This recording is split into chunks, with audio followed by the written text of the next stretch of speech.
In Miami, a university football player and his female friend are found beaten to death. Investigators piece together random fragments from the crime scene, hoping to assemble evidence that will point to the killer.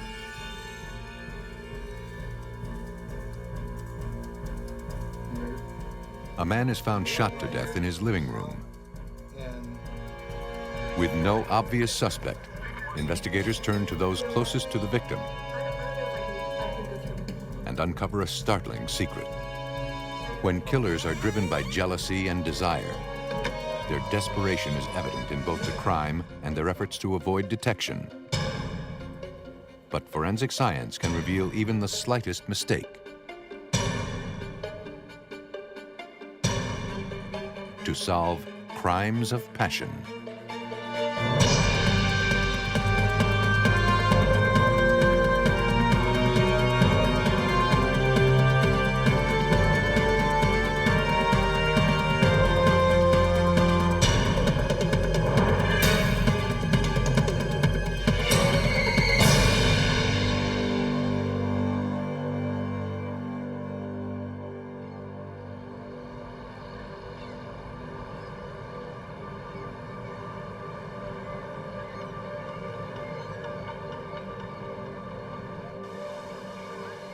Sultry Miami Beach, with its hot nights and warm days, is the perfect setting for romance. But when passion is one-sided, jealousy and rage can lead to murder. On April 16, 1996, University of Miami student Darren Thomas was returning to the dormitory he shared with star linebacker Marlon Barnes. Thomas saw that the tires of his SUV were flat. He had just loaned the car to his roommate. Annoyed, he wanted to confront him.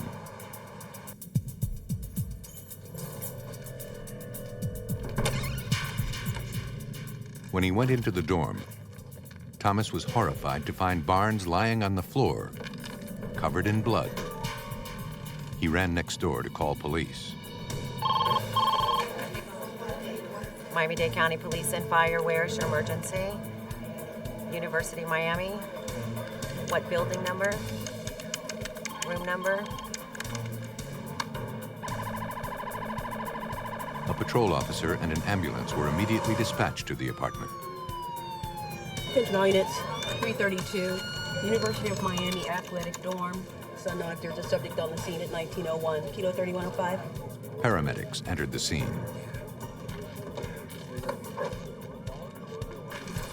Marlon Barnes lay motionless on the floor. Do you have a pulse? He'd been severely beaten about the head and face.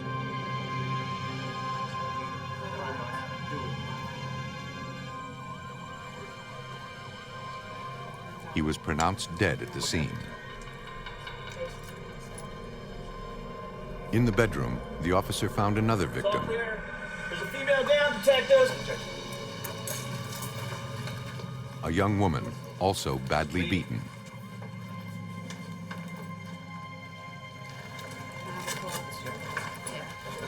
Despite efforts to revive her, the victim's vital signs remained weak.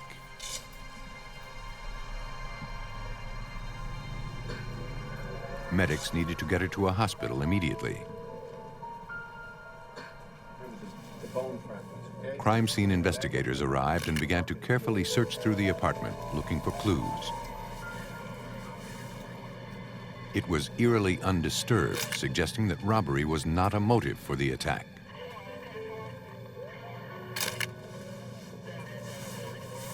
Investigators found splinters of wood and shards of metal near the front door.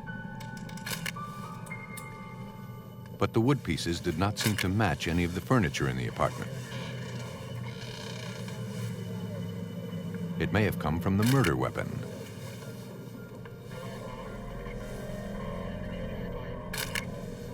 They also found fragments of teeth and bone. Testaments to the savagery of the attacks.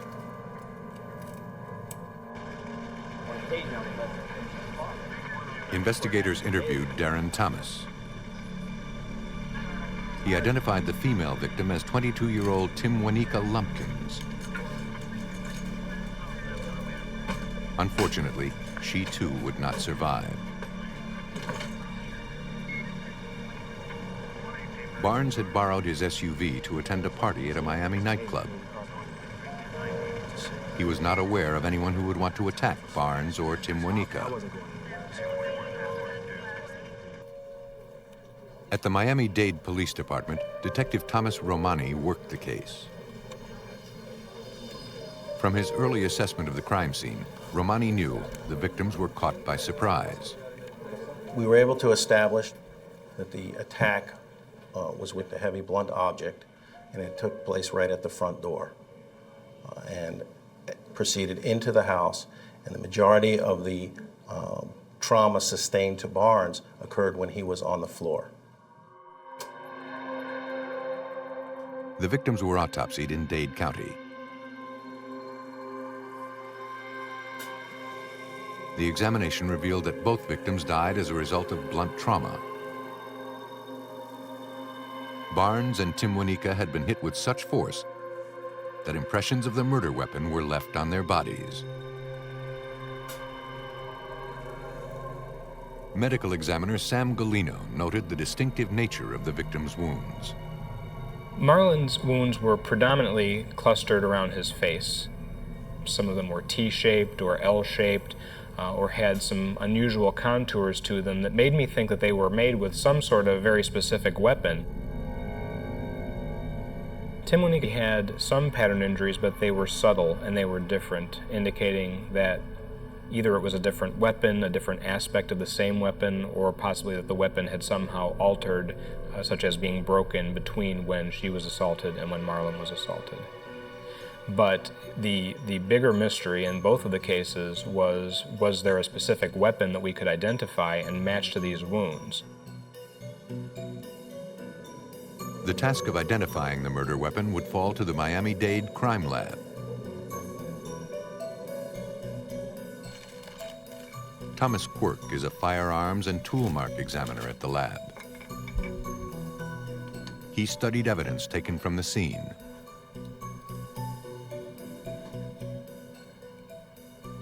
I could tell by looking at the wood that it looked like what's called a forend of a shotgun. That is a part of the shotgun that's usually held by the left hand when somebody's firing a shotgun. The brutality and rage of the crime suggested the killer knew his victims. The next day, news of the campus tragedy stunned the city. Detectives would have to develop leads on a suspect. Investigators met with the victim's close friends and teammates. Barnes and Timwanika were popular and well-liked by their peers. I saw him at the Club Salvations. The football players told us that Barnes and Timwanika were seen together. Not all of the football players knew their exact relationship. Timwanika was a friend of Marlon Barnes since they were in high school. Miami-Dade police also discovered that Timwanika had an ex-boyfriend, a rap musician named LeBrant Dennis. LeBrant Dennis was a local of Miami. He had produced some rap videos, and in fact, that's how Timwanika and LeBrant Dennis met. Police were eager to question Timwanika's ex-boyfriend, LeBrant Dennis. And they wouldn't have to wait long for answers. The day after the murder, Dennis and a friend showed up at the police station. And her boyfriend. I need you to research through that, see what you can make out of it. The ex-boyfriend of the girl was murdered, Barnes. He's outside, he wants to talk to you. Oh, good, very good. Okay. You come out there with me too. Very good. Detective Romani was intrigued by what he found out. When I met with him, he didn't have that gangster, rough rap type persona, and I didn't pick up on it.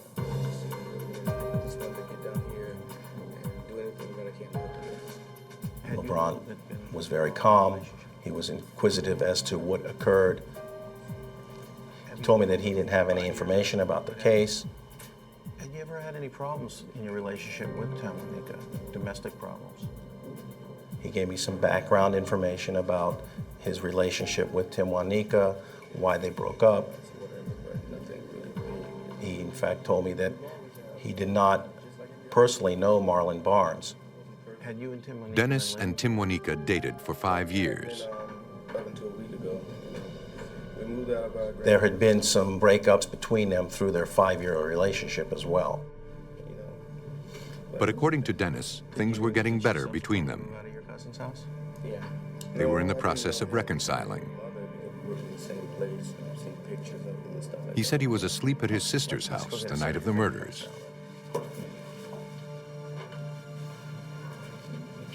Investigators asked to take photographs of his body.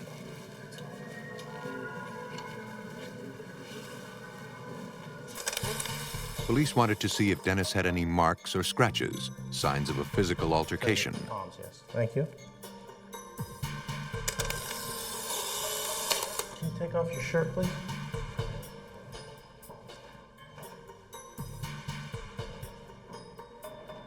But no visible scratches or bruises were found on his body.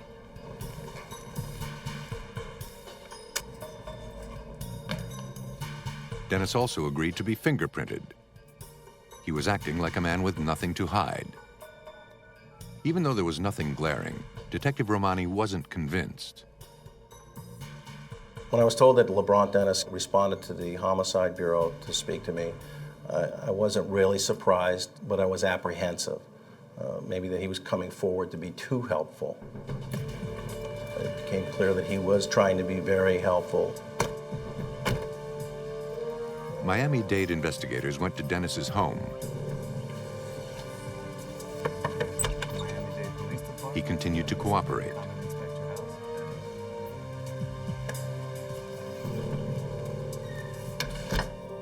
They conducted a thorough search. We're going to ask that you wait by the door here, okay? We're going to just look in your room. Okay. Looking for anything that might be related to the crime.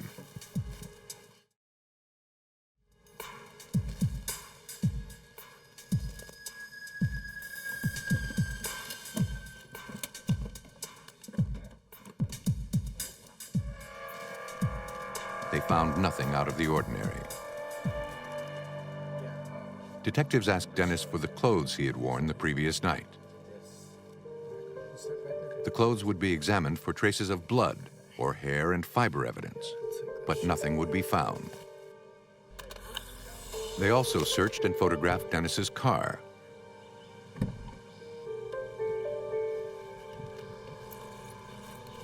But again found nothing suspicious. Despite the lack of evidence, police could not eliminate him as a suspect. Detectives had to expand their search if they were to solve the double murders, and they would need hard evidence to bring the killer to justice.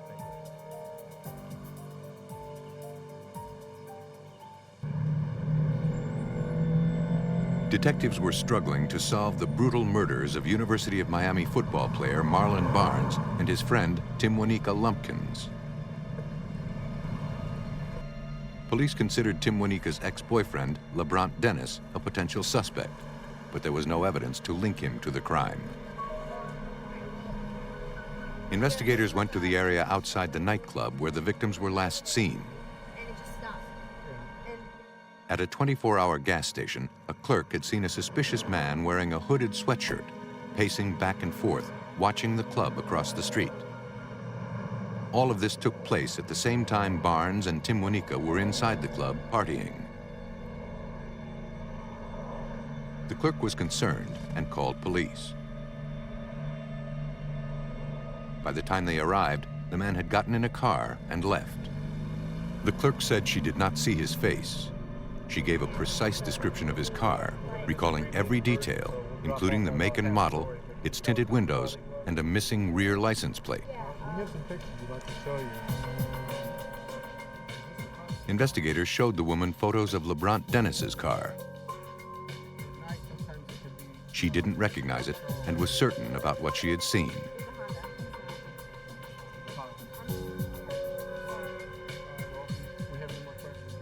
police needed to locate the car and its driver.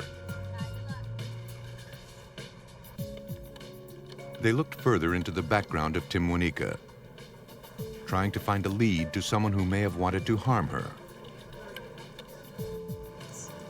They interviewed a number of her friends.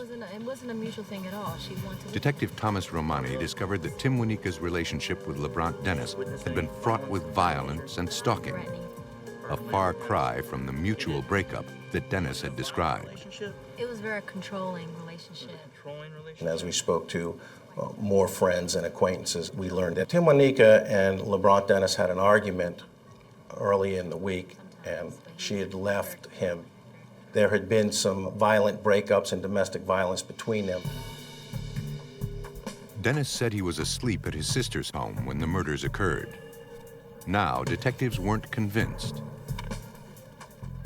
They obtained Dennis's cell phone records. On the morning before the murders, he'd made a call to a man named Stuart Dillard.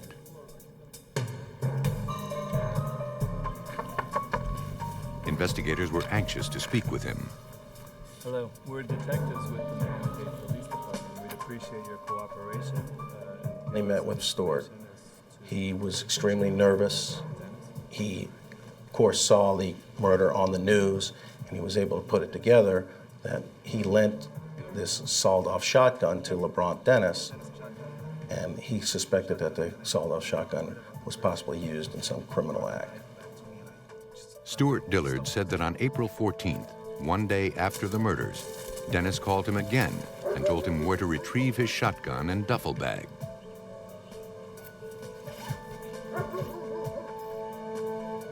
Inside, Stuart found a large folding knife that was not his, and several articles of clothing.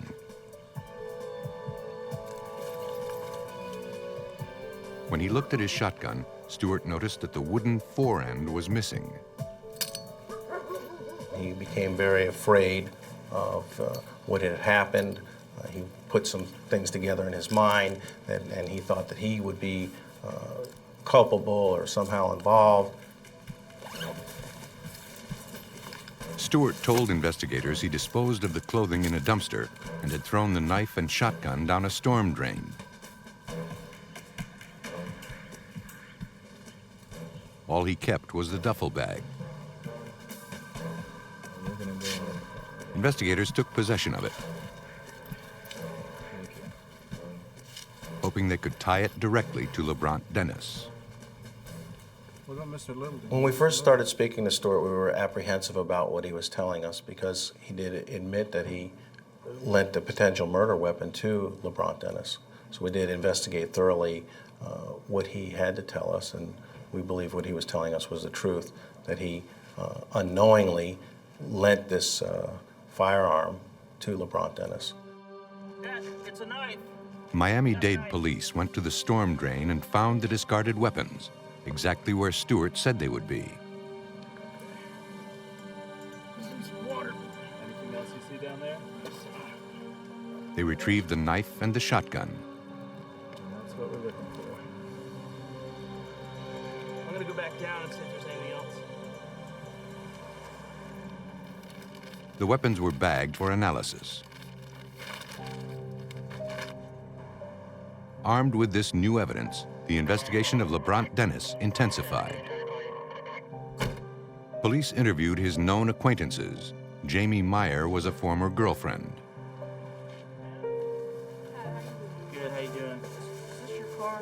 She admitted that she often loaned her car to Dennis. Traffic violations. Do you mind if I take a few photos? Police saw that her car resembled the suspicious vehicle seen on the night of the murders.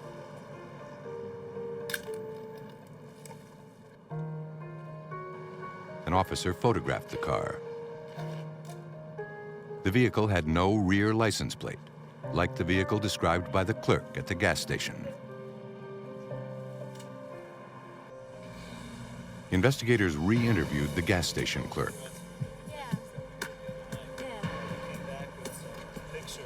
We showed the photographs of her car to the clerk, and she positively identified that as being the same car she saw on that evening. Police had established another connection between LeBrant Dennis and the car. No doubt about it. But it was highly circumstantial. To link him to the murders, they turned to the forensic evidence.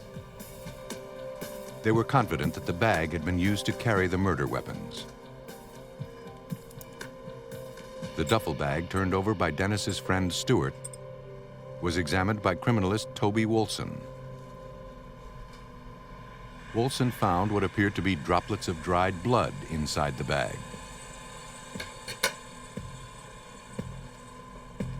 I was asked to do the DNA interpretation of samples taken from a duffel bag, and we did analysis of those and compared those samples to the standards from the victim and the subject. Wolson found a match between the blood in the duffel bag and the blood of one of the victims.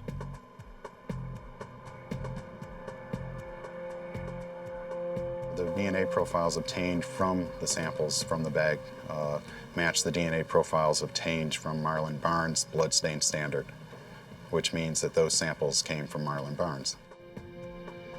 Piece by piece, Miami authorities were building their case against LeBrant Dennis. Criminalists had evidence connecting Dennis's gym bag to one of the victims, but it would take more than a bloodstain to charge LeBrant Dennis with murder.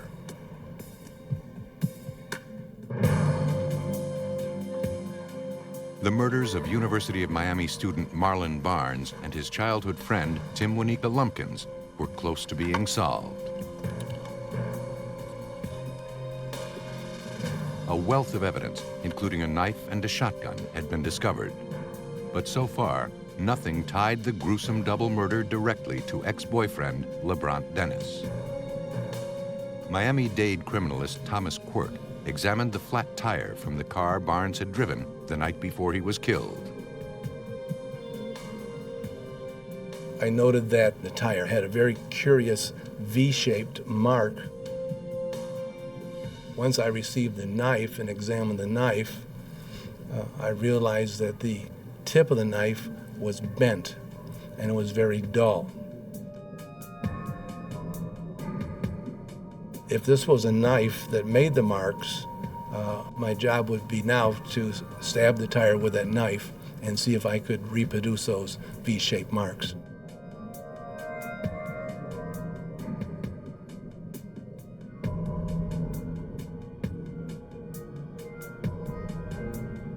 Quirk analyzed the test cuts against the punctures from the night of the crime. He found the two sets of punctures to be wholly consistent, concluding that Dennis's knife was used to slash the victim's tires. Quirk also examined the shotgun found in the storm drain. He compared wood splinters collected at the crime scene to the now bare forend of the shotgun. It's no different than building an airplane or building a model car. You take the pieces, you look at them, you notice the fracture patterns to them, the manufacturer's markings, and you simply place them together and make a little mold out of it. And we found that once we did that, it fit perfectly into the frame of the shotgun. Chances are that this shotgun was used to bludgeon the two victims to death. In addition to the wood splinters, they also collected metal fragments at the crime scene. Criminalist George Borghi examined the fragments.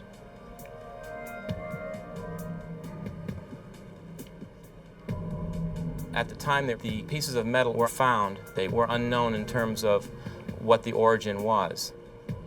When the shotgun was recovered and they put all the pieces together, it was obvious from my perspective that it was a broken trigger guard, and the two pieces of metal looked like they could be fragments of metal from the trigger guard themselves. But to prove an exact match between the metal fragments and the trigger guard would require more than the appearance of a close fit. The molecular structure and the atomic structure of the metal particles are what give it the unique fracture pattern. Not only are the edges compared to show that the edges line up perfectly, in this situation it's a three-dimensional fracture. So besides the edges comparing favorably, the interior fractures compared favorably, meaning that every contoured edge of one piece fit within the contours of the adjoining piece and of the shotgun. So therefore, a combination of all those characteristics exclude the possibility that those trigger guard pieces came from any other weapon besides that one. With this evidence, investigators now had probable cause. They charged LeBrant Dennis with the murders of Timwanika Lumpkins and Marlon Barnes.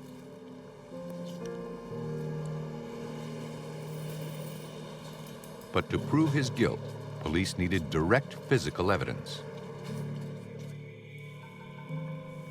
They once again turned to medical examiner Dr. Sam Galino. Galino had previously noted peculiar L and T-shaped wounds sustained by the victims.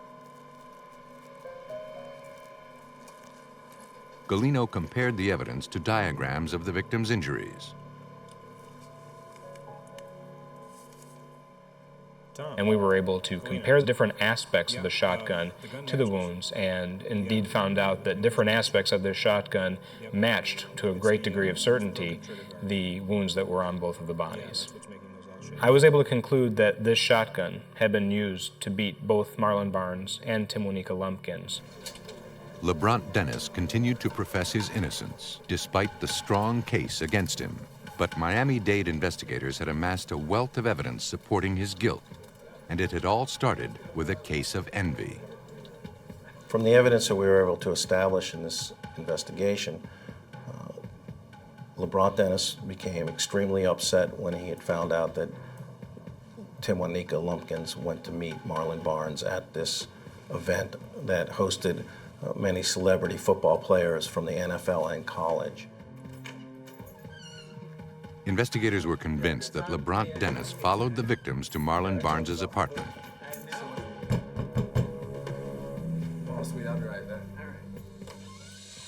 When Barnes opened the door, Dennis struck him across the face.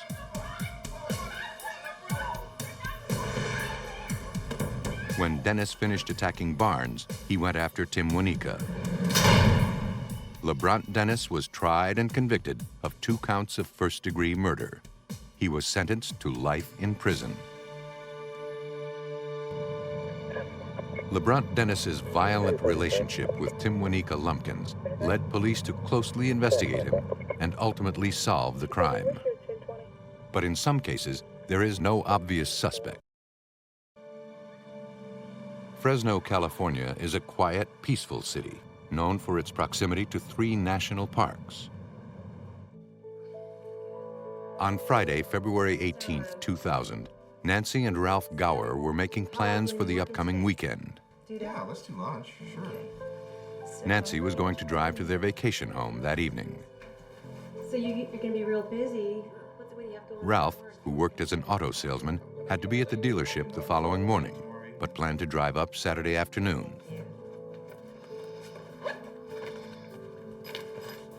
The Gowers had been married for 12 years. I'll be nice, Wolf. I can't wait. Thanks. Be nice. That night, Nancy drove alone to their vacation house.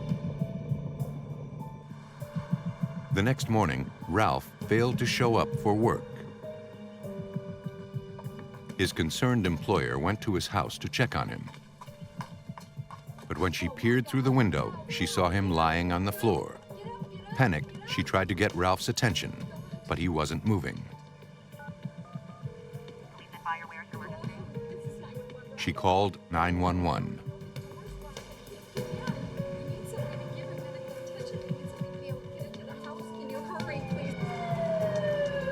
Fresno police detectives Darrell Green and Al Murrieta responded.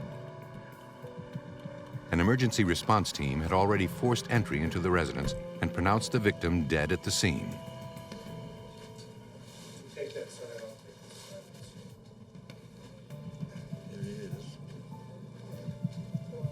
2 bullet wounds marked the right side of his chest, but there were no shell casings present.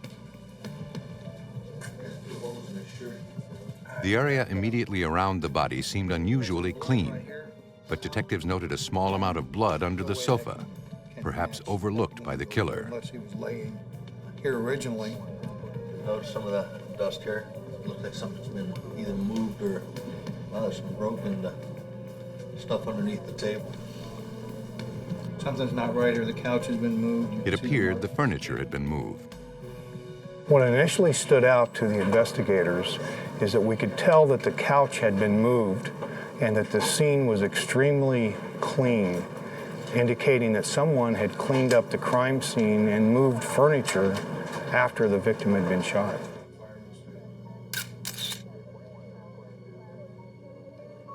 Crime scene investigators took photographs and meticulously dusted surfaces for fingerprints.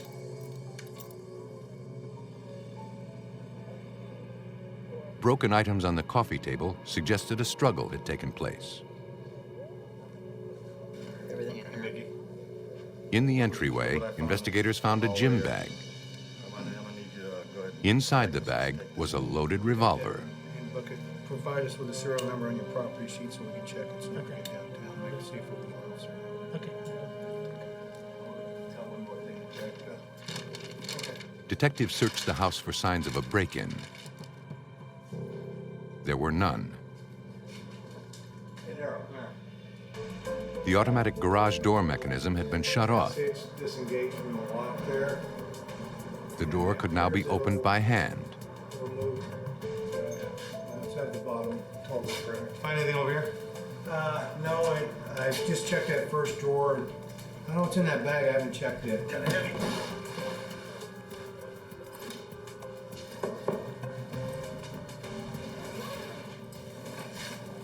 Oh, goodness. You want to turn these over to Mickey? The detectives found more weapons in the garage. The assortment of firearms, along with the revolver found in the house, would be sent to a lab for ballistics tests. Collect this for now. Detective Murrieta needed to contact the victim's wife. I'm formulating questions in my mind. First of all, establishing where was she at the time that we believe the murder actually took place, who could alibi for her, and one other striking thing that I needed to clear up, who else had keys to that residence? While the Fresno police pursued the investigation, Ralph Gower's body was autopsied.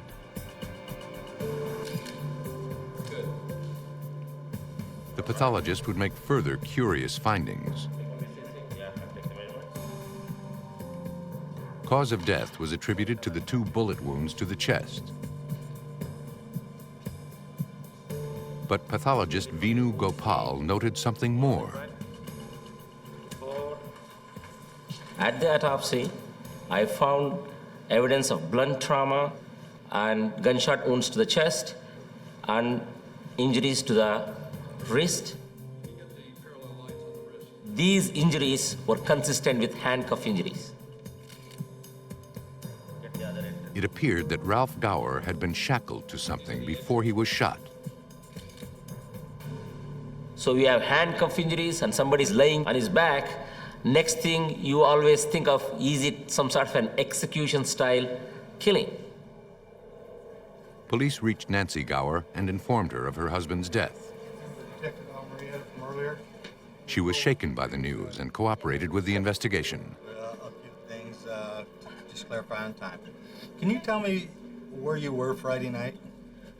The last time she saw her husband was the previous evening, just before she left for the vacation home. You went back to work and I headed up to the cabin. She expected Ralph to join her after he finished work, but he never showed up. Oh, I don't know. I guess I was around. Detective Green got a sense of Nancy and Ralph's marriage. What we found was they were the all-American couple, and from talking to people who worked with both Nancy and Ralph, they were well-liked, and they seemed to be madly in love with each other. Chance. Well, Nancy, we're going to be needing to talk again, and we'll update you as we get the information. We're still in the early process of the investigation. Okay? Thank you. Thank you. Everything that could potentially be a reason for the homicide was discredited, including any financial problems, any problems at work, anything that she thought could have been related, we were able to discredit. The guns found at the crime scene were sent to the Fresno crime lab for testing. Criminalist Iqbal Sikhan tested bullets fired from the gun and compared them against the slugs retrieved from the victim.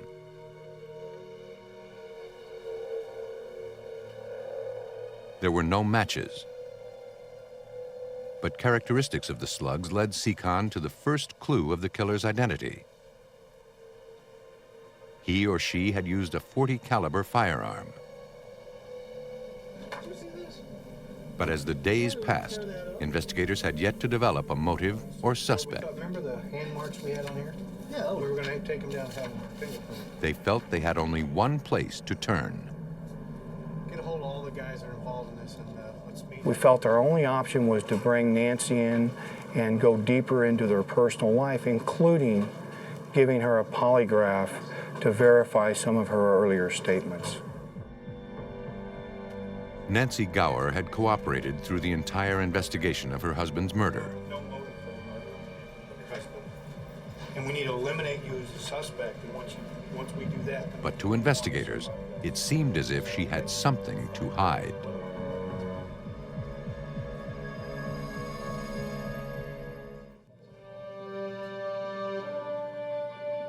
In Fresno, California, police were investigating the murder of luxury auto salesman Ralph Gower. With no leads in the case, they asked Gower's wife, Nancy, to take a polygraph exam. She agreed, but just as the test was to begin, she wouldn't continue. We've got a little bit of a problem. She doesn't want to take the test until she talks to both of you.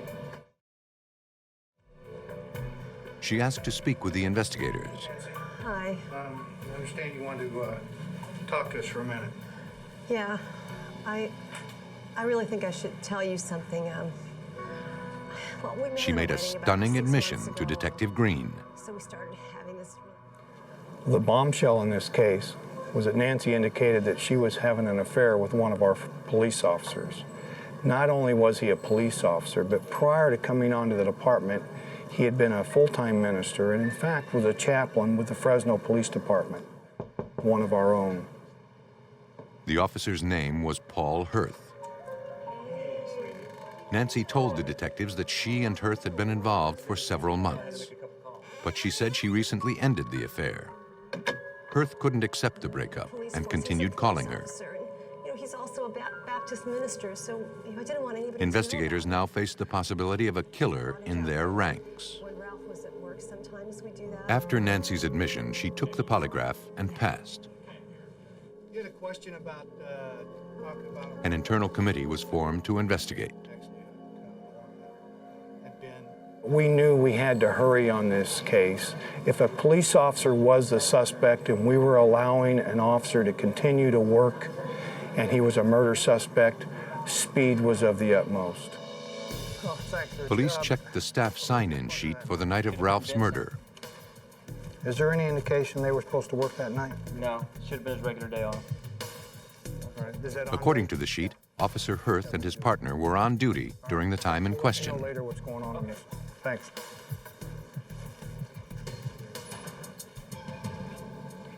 When investigators spoke with Hirth's partner, he said that he had not worked that night and had not initialed the sign-out sheet. Do you work with Paul Hirth? Yes, I do. Okay. It appeared Officer Hirth was attempting a cover-up. Police called him in for questioning. Hi, Paul. Sergeant Green with Homicide. This is Detective Marietta. I want to talk to you about the death of Ralph Gower. Occurred about a week ago. Actually, I was expecting a call from him. Really? Hey, look, I didn't do Hirth was forthcoming about the affair, but denied committing any crime. I may have broke some police rules, but again, I didn't murder anybody. Okay, well, that's kind of what we thought. We were wondering if maybe you couldn't fill us in a little bit. Were you working February 18th? Yes. Oh, you were? Yes. Yeah, I was on patrol at a college campus. He stated that he had been on patrol on the 18th. And I broke up the fight. They asked about his partner. A partner that night? It was Officer Andre Benson. So he was working? No, I signed him in, but he wasn't there. Oh, he didn't show up? Or? I signed him in, but he didn't show up. Okay. Could we look in your locker? When they asked Hirth if they could search his house and his work locker, he agreed. Take a look at your gun? That'd be okay. Okay, good. Let's go down to, let's go out this way and take a look at, okay, could you step right back over? Okay. They took his police-issued equipment along with his uniform.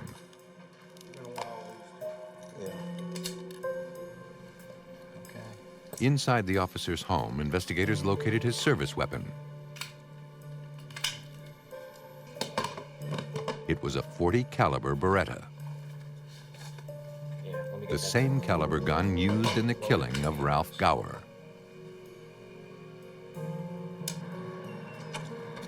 Criminalists Iqbal Sikhan and Gary Kortner received Hirth's weapon.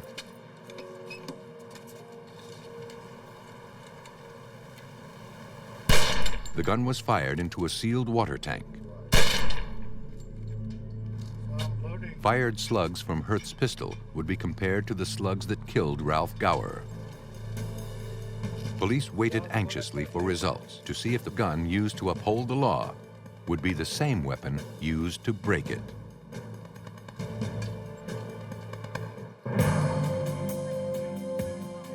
Fresno police were investigating fellow officer Paul Hirth. They believed he had murdered the husband of his former lover, Nancy Gower. Criminalist Iqbal Sikhan performed a side-by-side comparison of slugs fired from Officer Hirth's handgun and the bullets that killed Ralph Gower.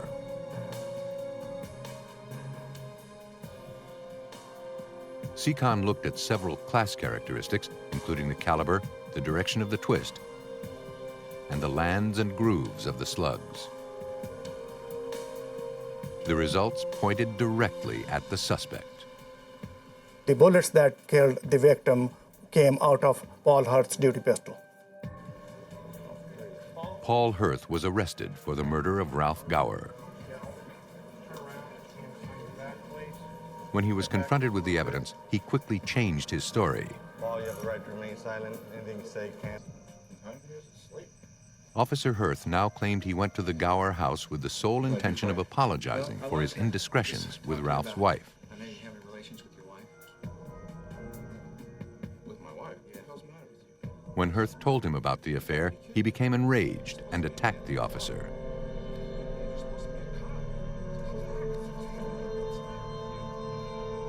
He said during the struggle, Ralph got control of his baton. He said he went into police mode and drew his gun. After shooting Ralph twice, he panicked and proceeded to clean up the room.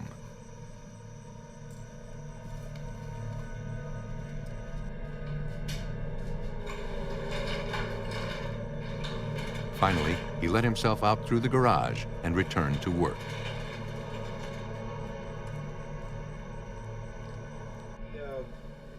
Hirth's claim of shooting Ralph Gower in self-defense rang hollow with investigators. Slightly higher as it exits? Yes. To test the officer's story, they re-examined the crime scene reports. Spots about the size of a $50, 50-cent piece? About a dime, yeah. 10 cents? Okay. Yeah. They believed the angle of the bullet wounds to Gower's chest proved he'd been shot from above at a distance of 2 feet while lying defenseless on the floor.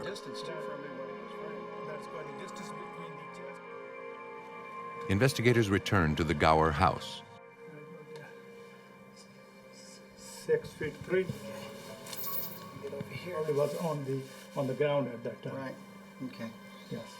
And let's see if there is any other chance of- evidence of any damage. They to the scoured wall. the crime scene for any indication of bullet damage to the walls. If the victim had been standing, as Hirth claimed, the bullets would have passed through his body and there would be damage to the walls.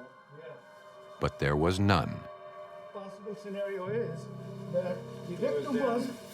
All the crime scene evidence supported the case that Officer Hirth was standing over the victim when he fired. Or you could be here.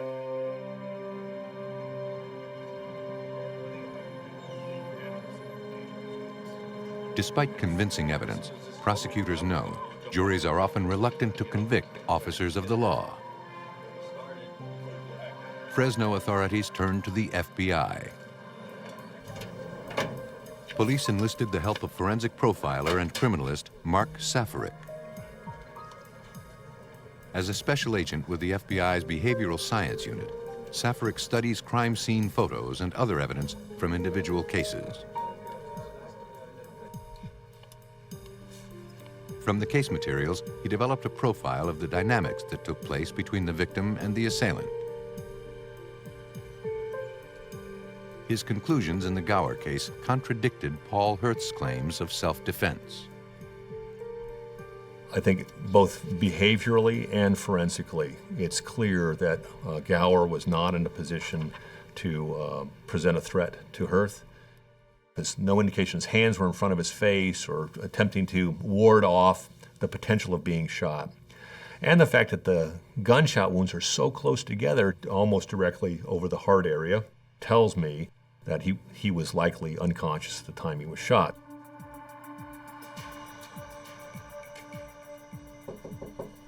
Based on the evidence, police believe that Paul Hirth went to Ralph Gower's house with no other intention but to kill him. Nancy Gower had ended the affair, and he needed to dispose of his rival.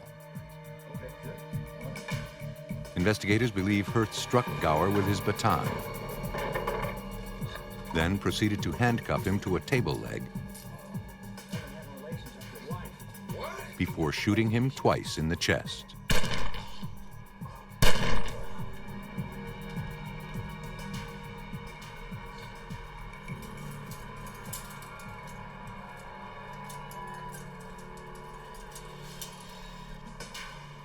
Investigators concluded that Paul Hirth acted alone, and Nancy had no knowledge of his intentions. Paul Hirth was convicted of aggravated manslaughter for the death of Ralph Gower. He was sentenced to 20 years. Killers commit their crimes for many reasons. But when they are driven by dark emotion, they unwittingly leave behind a history of clues. Forensic science exploits these clues to uncover hard evidence and solve crimes of passion.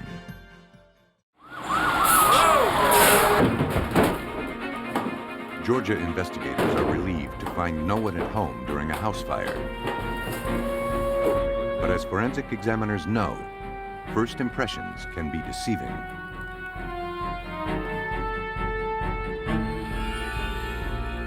In the dense woods of northern Tennessee, a hunter discovers the abandoned car of a missing woman. Detectives quickly realize the scene poses more questions than it answers.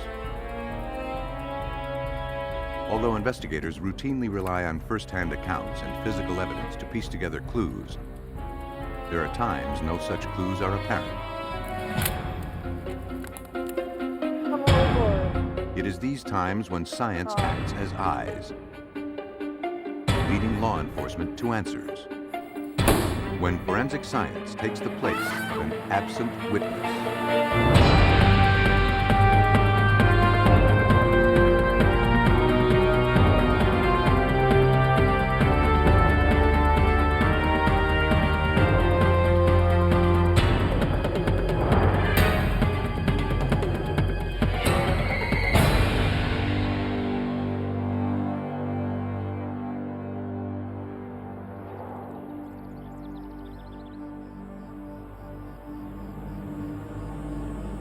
In this episode, some of the names have been changed.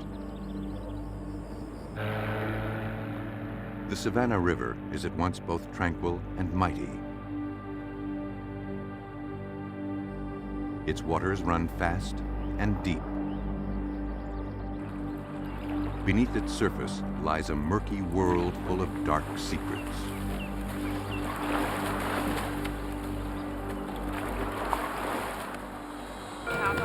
On August 15, 1998, the Richmond-Augusta County Fire Department in Augusta, Georgia, responded to an urgent 911 call. A house on Elizabeth Drive was on fire.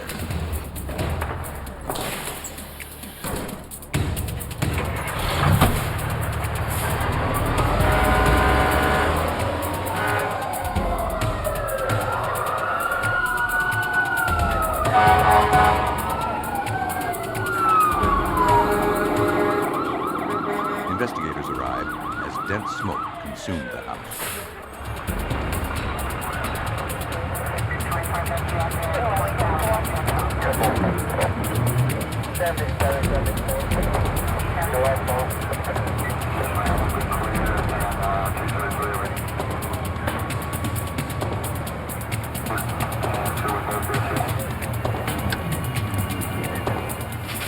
They scrambled to bring the fire under control.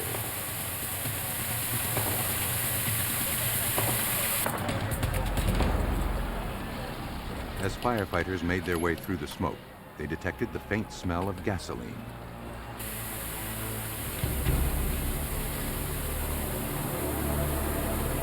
They hurried to find anyone who may be trapped inside. There were indications the fire started in the foyer.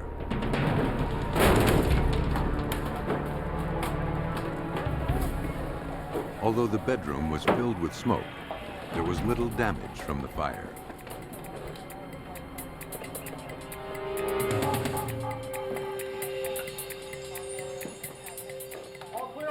Firefighters were relieved to find no one was home. It was now up to arson investigators to determine the cause of the fire. Neighbors told police a man named Al Hamilton owned and lived in the house. They hadn't seen him since yesterday, and his car was gone. Okay, does anyone else live here with him? I don't think anybody lives. The Richmond County Sheriff's Department began a routine investigation. To investigator Dwayne Piper, there were many unanswered questions. My initial impressions of the scene was that there was foul play involved. The fires did not seem to start from the actual walls themselves. They seemed to originate just out from the wall. And in my mind, that suggested that it wasn't an electrical fire.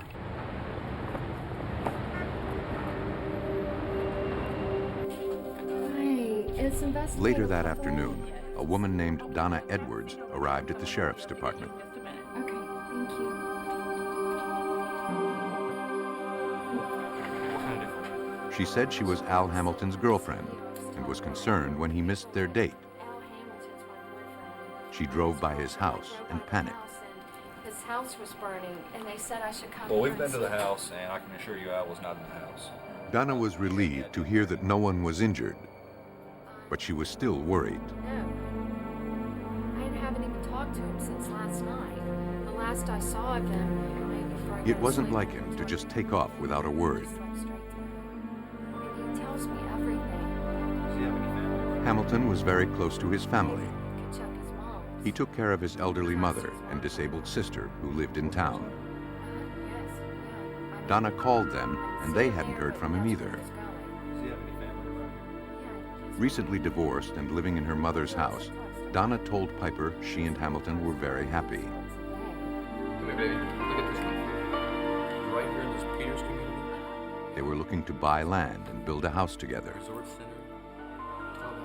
Donna had plans with Hamilton to look at property that morning, but he never showed up. Where does he work?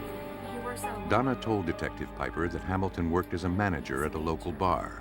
Normally he calls and She worried about his long hours and said he didn't get off work until after 3 a.m. She was sure something happened to him. and you'll get back with me as I'll soon give as you a possible. call and go talk to Although he agreed to look into it, Investigator Piper explained to Donna there was little he could do. Hamilton was a grown man and could disappear if he wanted. After 2 days, there was still no word from Al Hamilton. Piper and his partner, investigator Joanne Nutter, were eager to read the arson report. And according to the arson investigator, the fire was not accidental. The report indicated there were 2 sources of origin. The fires were set using an accelerant in both the entryway and the bedroom. Although they suspected the accelerant was gasoline, the results were inconclusive. Al Hamilton was still missing, and the report convinced investigators something terrible had happened. They needed to find him. 1012, 1065, missing vehicle. 1012, 1065, missing vehicle. Be on the lookout for An APB went out to field officers to be on the lookout for Hamilton and his car.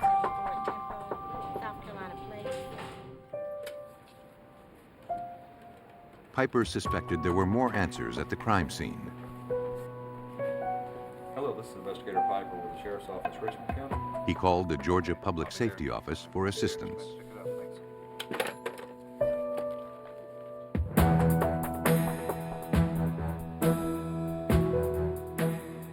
Investigator Piper and forensic expert Jerry Findley of the GPS met at Hamilton's house.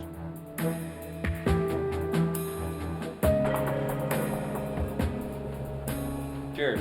Findley noticed a strange dent on the footboard of the bed. Yeah, it's like an impact of some kind, some object there, some rounded. It was consistent in size and shape with a baseball bat. Findley also saw what appeared to be blood on the footboard. The pattern resembled a swipe stain. A swipe stain is when a bloody object comes in contact with a non-bloody surface, and you can tell movement and direction which way the swipe is actually going. The stain traveled from left to right as he faced the foot of the bed.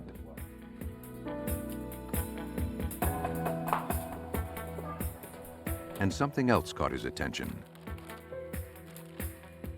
We found little pieces of hair in the swipe, which would be consistent with a head injury and a bleeding head coming in contact with the footboard. Down in this area here. The location of the stains revealed to me that someone was bludgeoned very severely at the foot of the bed. Yeah, that looks good. Looks good. As they inspected the room for more clues, they found more blood stains. At the side of the room on the wall, I observed stains that were consistent with cast-off stains. And in looking at those, I believed that there had to be more there. Do this very carefully because we don't know how stable they are. Findley needed to get a closer look. Up here at the top. I got a rag and started wiping and found the remainder of the cast-off stains were under the soot. Findley discovered that the soot had preserved the blood. This indicated the fire was set after the beating. Someone had tried to cover up a violent act.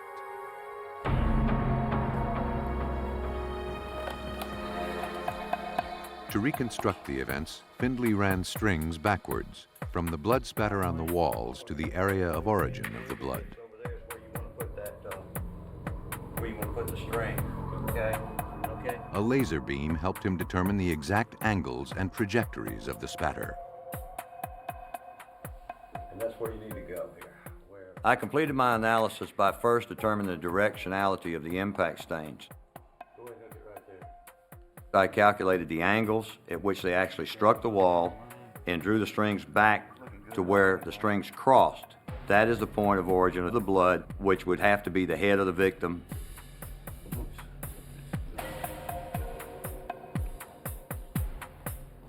Okay, Dwayne, one thing I can tell you right now. The person was either on his knees or sitting down at the time he was being bludgeoned. Right in this area right here. This is the area of impact for these stains. Right in this area.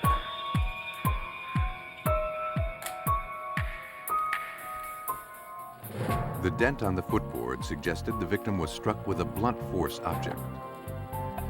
Using a baseball bat in the lab, Findley replicated the cast-off spatter found on the bedroom walls. A cast-off stain is as the item is brought upward from that impact. It has a certain amount of blood on the instrument itself, and that blood is actually being cast off. As it comes across, it's breaking away from that instrument, whether it be a hand, a baseball bat, or a brick or whatever. It's going to break away and be cast upward and out, usually across the ceiling, if you're hitting straight on like so.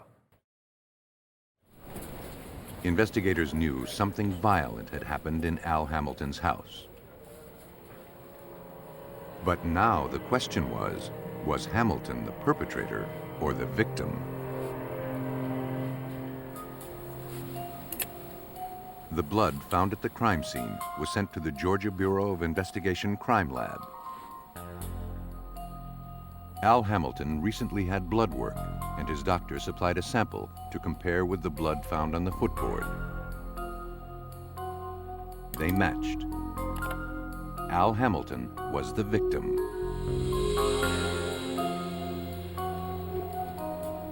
Chief Medical Examiner Chris Sperry analyzed the photographs of the scene. The arc of the blood and the amount of cast-off trajectories told a violent story. Based upon the evidence that was illustrated in the photographs, this was a crime that incorporated a great deal of aggression, of anger, or perhaps even hatred. All of the blows were directed at the head and probably the face as well, and there were repeated blows.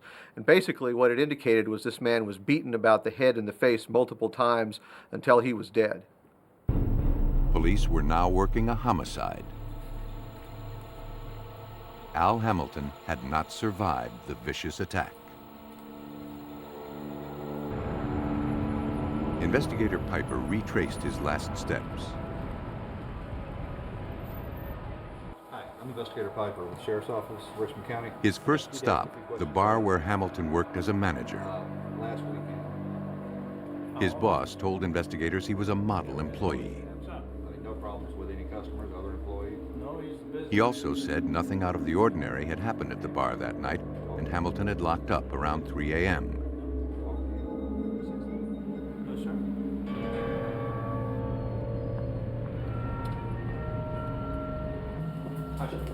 Piper met again with Donna Edwards. I'm okay. You drive okay? Yeah, I've been better. I do need to ask you something.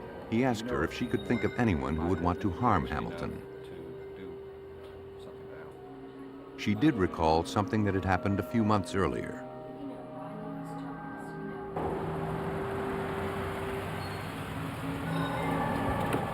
She and Hamilton had been returning from dinner one night when a large truck came out of nowhere and headed straight for him.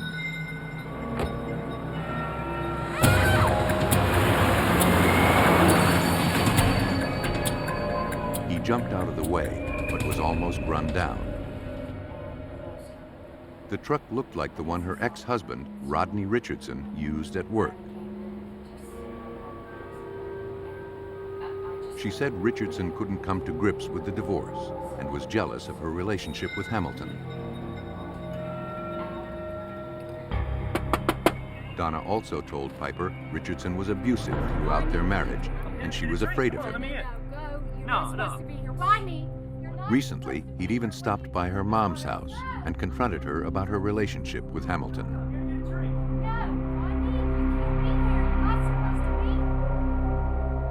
But still, Donna didn't believe Richardson was capable of murder.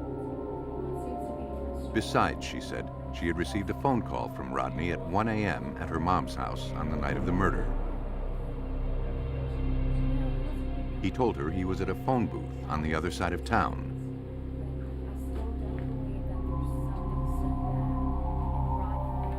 To Investigator Piper, Rodney Richardson had motive to murder Al Hamilton. But motive doesn't always make a killer. And without a body, it would be difficult to prove a murder took place at all. Both Al Hamilton and his car vanished. A body can be disposed of anywhere. But a car is almost impossible to hide. And the only place large enough to conceal a car was the mighty Savannah River.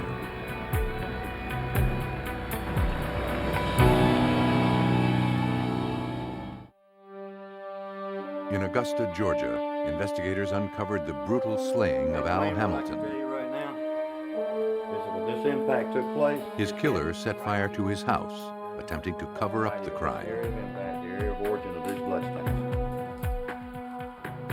Donna Edwards, Hamilton's girlfriend, was concerned her ex-husband, Rodney Richardson, was involved. But there was no evidence against him. No, I said no.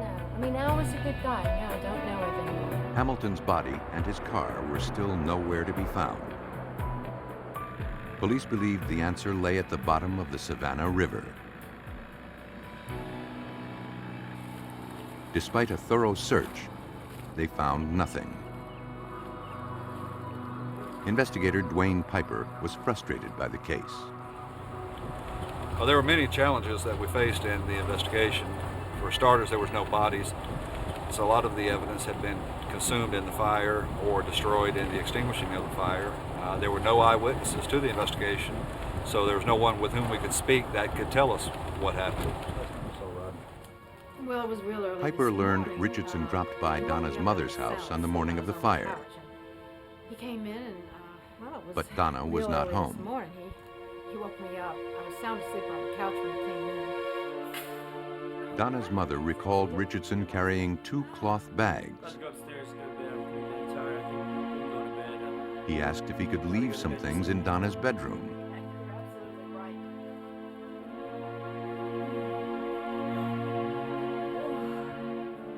When he came out, he wasn't wearing his shoes, and he no longer had the bags.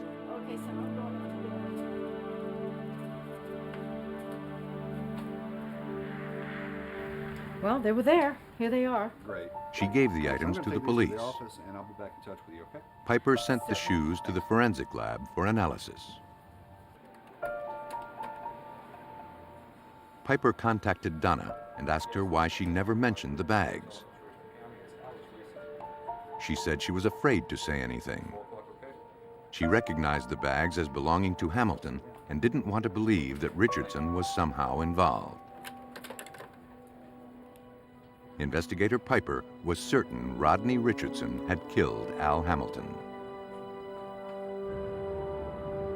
He now hoped the tennis shoes could place him at the scene. At the lab, the technician examined the shoes for any debris or ash in the treads. And he also ran tests for the presence of gasoline.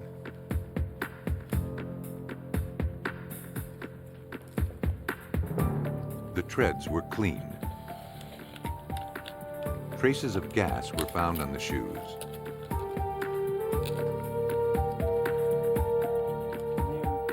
But traces of gas weren't enough.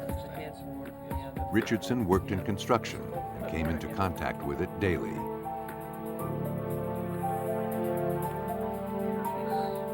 Investigators needed more. At least a few different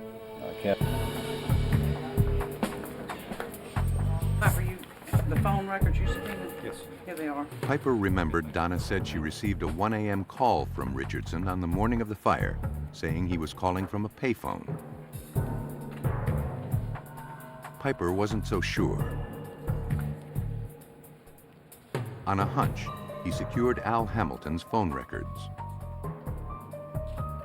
On the night in question, a call was made from Hamilton's house to Donna's house at 1 a.m. Al Hamilton couldn't have made the call. He worked until 3 a.m. Though circumstantial, the call suggested that Rodney Richardson was in Hamilton's house on the night of the murder. A moderate level so it doesn't drown out the conversation from across the room. Okay. Okay, and once he Police needed direct evidence to make an arrest, and they asked Donna Edwards for help. and to activate it, all you do is She agreed and tried to get a confession on tape. and it will lock on. This reel is going to run for approximately 3 hours, so you don't have to force the conversation.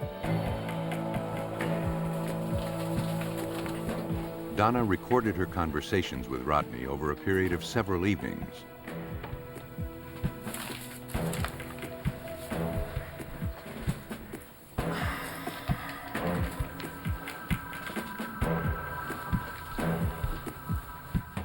She told him she wanted to know what happened to Hamilton so she could get on with her life. What do you want me to give you? What do you want me to tell you? I want you to just tell me the truth. Tell me what happened. Just tell me what happened. Just tell me. Richardson finally admitted to the crime. All right. I killed Al. He said he hadn't meant to kill Hamilton. He only wanted to scare him. It was an accident. It's not like I... But then he lost control. I mean... The next thing he knew, Hamilton was dead. ...to be your husband, and you treat me like this? Richardson said he disposed of the body and was sure the police would never find it. And without a body, he bragged, they could never prosecute him. If they tried, he said he would not go down without a fight.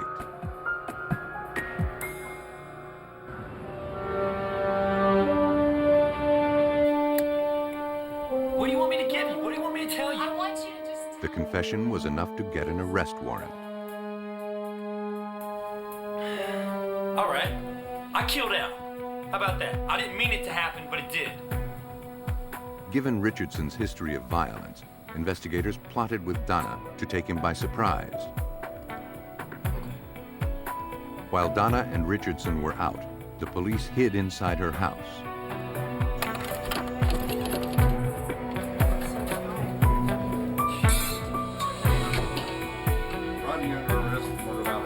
What is it? Their plan worked.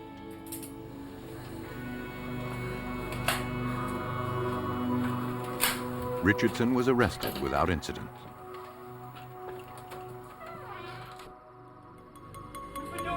Based on the evidence, investigators believe Rodney Richardson broke into Al Hamilton's home to ambush him.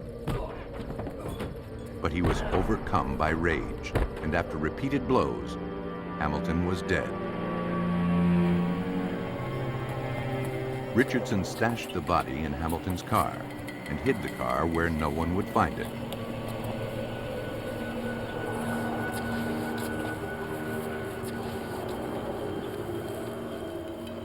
Attempting to cover his crime, he set the house on fire. Neither Al Hamilton's body nor his car were ever found. Rodney Richardson was convicted of first-degree murder. He was sentenced to life in prison.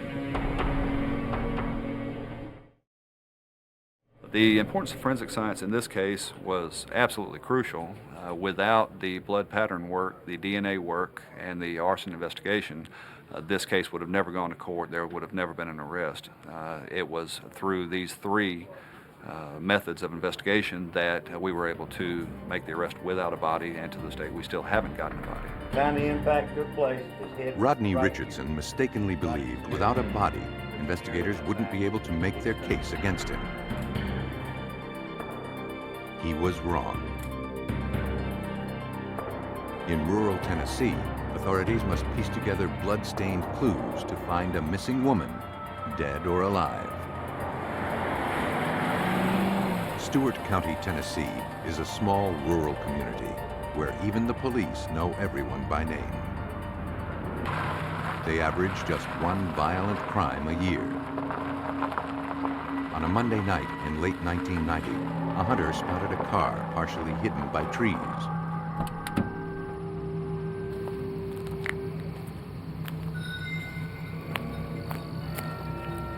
It appeared to have run off the road.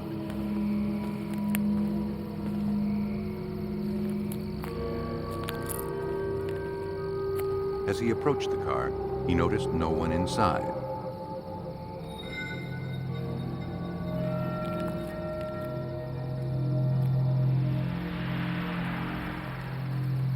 The hunter wrote down the license plate number and contacted police. 911. The Stewart County Sheriff's Office received the call. Thank you. Stewart County to 903. There's been a report of an abandoned vehicle. The dispatcher sent a patrol unit to investigate. She ran the license plate number and discovered the car was registered to June Atkins. Earlier that day, a woman was reported missing. Now, police feared June Atkins was wandering the woods, alone and injured. In Tennessee, Stewart County Police were dispatched to an abandoned car that had run off the road. The car was registered to a missing woman named June Atkins. Police found the car wedged against a tree. The passenger side door was opened, and it looked as if someone had gotten out. Inside the car, police found little. They searched the area, wondering if June had crawled out and lay injured somewhere nearby.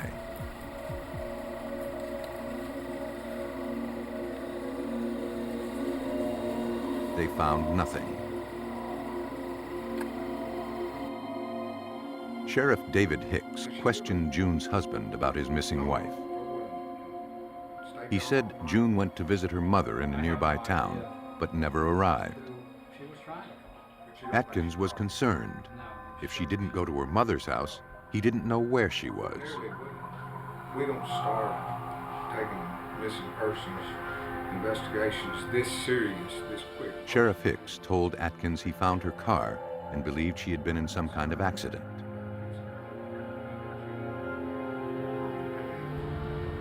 June's car was impounded. Investigators hoped it would yield some clues as to her whereabouts. Forensic examiners looked for fingerprints and anything else that would explain what happened to June. But the only thing they found were the missing woman's fingerprints.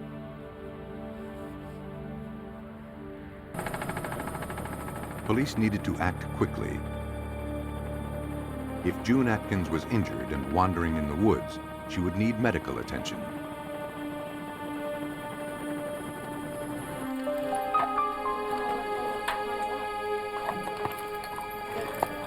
A team of local and state law enforcement personnel, along with dozens of community volunteers, searched the woods where June's car was discovered.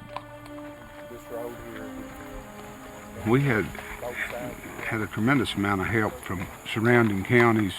A lot of people that just called in volunteering, wanting to help when they heard that June Atkins was missing.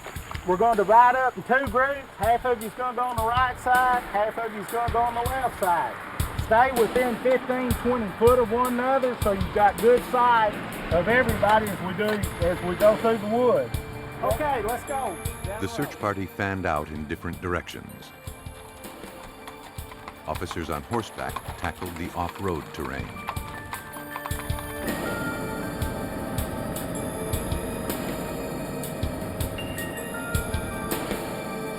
The Tennessee Highway Patrol provided helicopter surveillance and a contact point from above.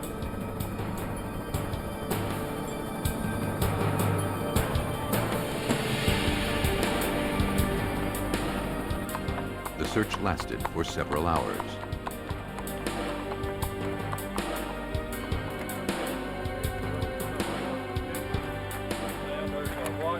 Police received a call over the radio.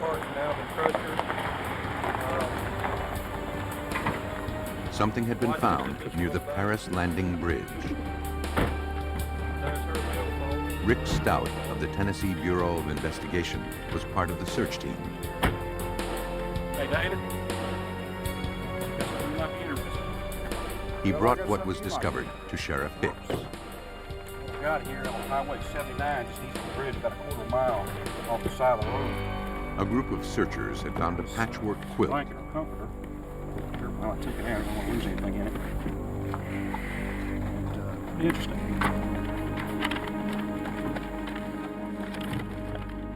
It appeared to be blood-stained.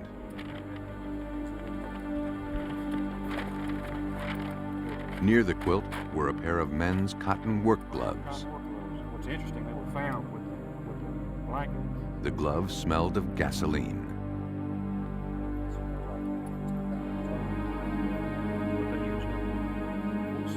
The investigation changed as searchers realized they may now be looking for a body. Tell us at the lab what kind of petroleum product. Crime scene technicians joined the search. Later that afternoon, several miles from where the quilt was found, a woman's wallet was discovered.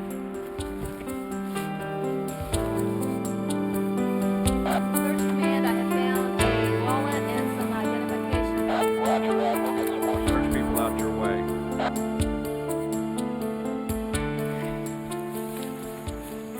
We found some contents of a purse. Some of them we know belonged to June Atkins because her identification was in a wallet that was found.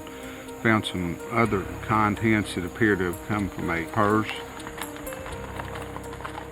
The search continued for several more hours.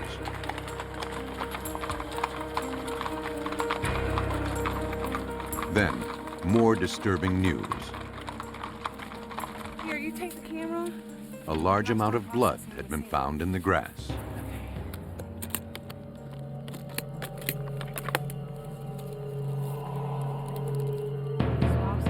The area was photographed and the blood swabbed for analysis.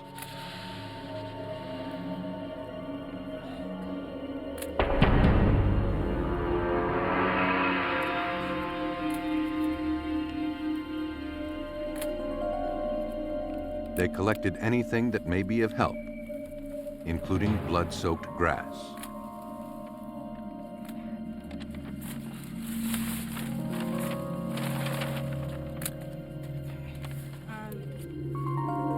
Underneath the grass, they found a woman's watch. Rick Stout believed the findings suggested something horrible had happened to June Atkins. We have a car that was dumped in the woods. We have her personal belongings. We have a quilt that had blood on it, which there's got to be an explanation for that. And when we find personal belongings thrown out along the side of the road, she's not going to do that. You know, her driver's license, her wallet, and other personal items. That tells us that there is foul play involved. Rick, you take. There was blood, but no body. You sign the property receipt. And investigators had questions. All this, and you take. At this point, they had no idea what happened to June Atkins. We did not find any evidence as to where June might be or her body might be. We had some hopes of possibly finding June alive, but we did not. Let's see, I think the first thing we'll do is look at Everything collected was sent to the Tennessee Bureau of Investigation Crime Lab. Okay. Forensic serologist Patty Choti tested the items for blood. I opened the quilt up, spread it out. It did have a very large blood stain on it. And so the first thing I did was a chemical color test to see if it was blood. And my chemical color test indicated that it was. So the next thing I wanted to do was to determine if it was human blood or not. Definitely blood. So I did testing on that and determined that it was indeed human blood. It's like dirt. The work gloves were too dark to see any blood.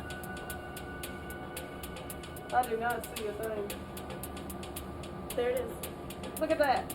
Using an alternate light source, Choti examined the gloves. Not very big. She discovered several small stains resembling blood, but they tested negative. The results were inconclusive.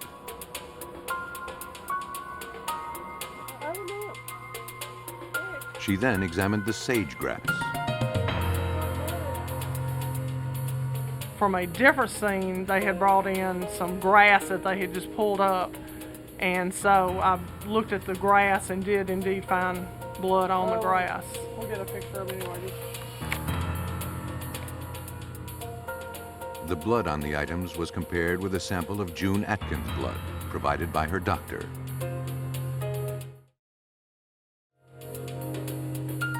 The blood matched. Yeah, she must have been bleeding quite a bit to have this much blood. Choti was asked by investigators if she could determine whether June was still alive. The volume of blood that was on the quilt was a fair amount of blood, but I mean, it could have been from maybe a non-lethal injury. But the fact that there was 2 or 3 areas of grass that had blood on it, that was more indicative of someone who had bled out quite a bit. And that was fairly indicative that she could have been mortally wounded. June Atkins was dead. Look what we got. I mean, Her killer was unknown. I understand that if we had a body, it'd be better. We've got the quilt, we've got the gloves. And now, police needed to find out who killed her and why. Tennessee police continued to investigate June Atkins' brutal murder. Although no body was found, massive blood at the scene indicated she could not have survived. Can you tell me if that's June's watch or not? June's husband recognized his wife's watch.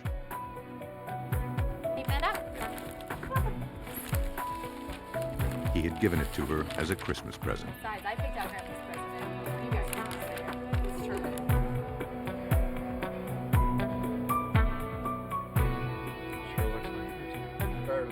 Sheriff Hicks broke the news of June's murder to her husband and asked if he could think of anyone who wanted to harm her. June's husband recalled a note he found in June's car several weeks before she disappeared. It was in a man's handwriting asking her to meet him at the Dyers Creek boat ramp. That was all he knew.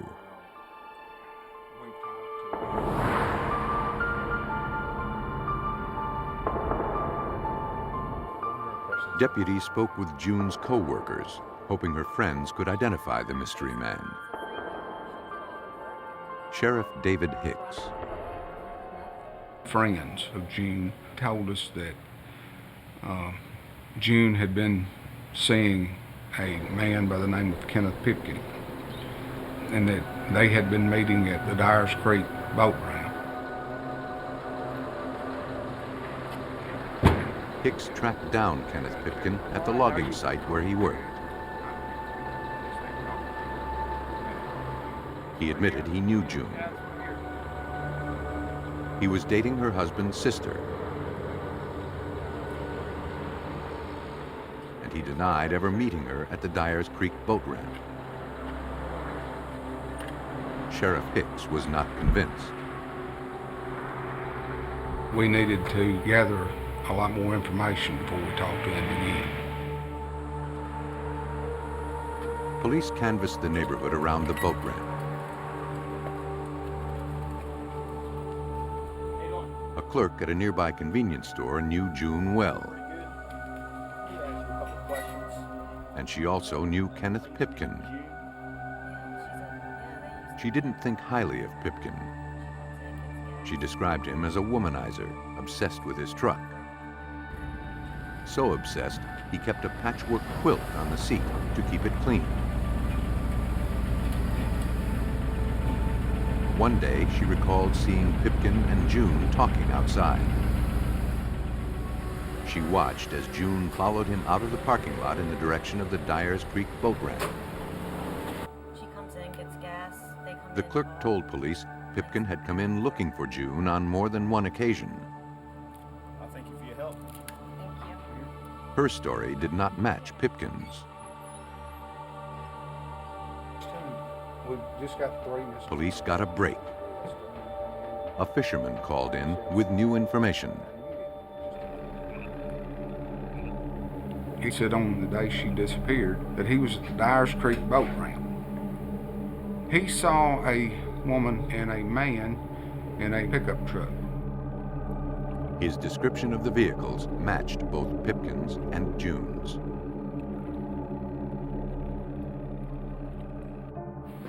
Police brought Kenneth Pipkin in for questioning. They showed him pictures of the bloody quilt. I remember having a blanket. He admitted it was similar to one he used in his truck. Okay. Do you have a? But his had been stolen earlier that year. Do you have your? I remember having quilts. Pipkin swore he had nothing to do with June's disappearance. Do you have your blanket with you in your truck? He claimed he hadn't even seen her on the day she disappeared. I have. I'm showing you. Police knew Kenneth Pipkin was lying, I just know I have. but they needed more to prove he was a murderer. Now they needed to learn why. Police in Tennessee had a suspect in the murder of June Atkins. Large amounts of her blood were found in the nearby forest, but no body had been recovered. I got pictures of it, but we probably need to spread it out and get in better. The suspect, Kenneth Pipkin, was seen with her shortly before her disappearance.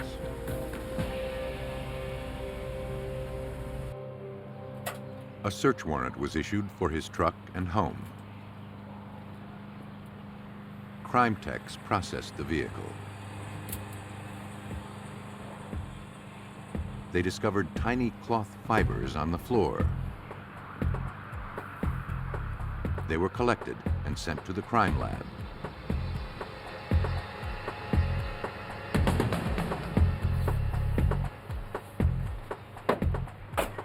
Several pairs of cotton work gloves were found in the house. They were the same size and style as those found at the crime scene. The evidence was sent back to the Tennessee Bureau of Investigation.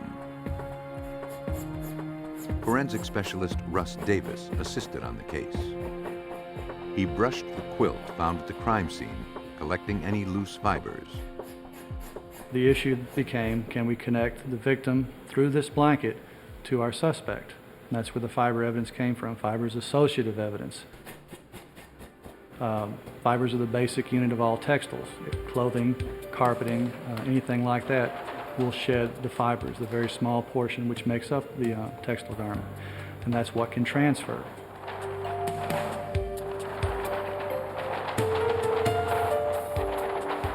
Davis then checked for a match. Those samples are then compared to the known samples from the vehicle in this case.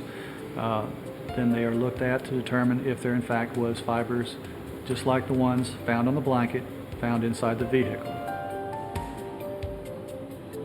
Fibers from the bloody quilt matched the fibers collected from Pipkin's truck. The report went out dealing with the serological evidence that this quilt had in fact been bled on by the victim. The following work on the fiber then said that this material in this swatch of the quilt, in fact, there were fibers like that found in the suspect's vehicle. That makes a link between suspect and victim through this quilt. I think we have enough evidence to prove to a Stewart County jury that she's dead and Kenneth Pipkin killed.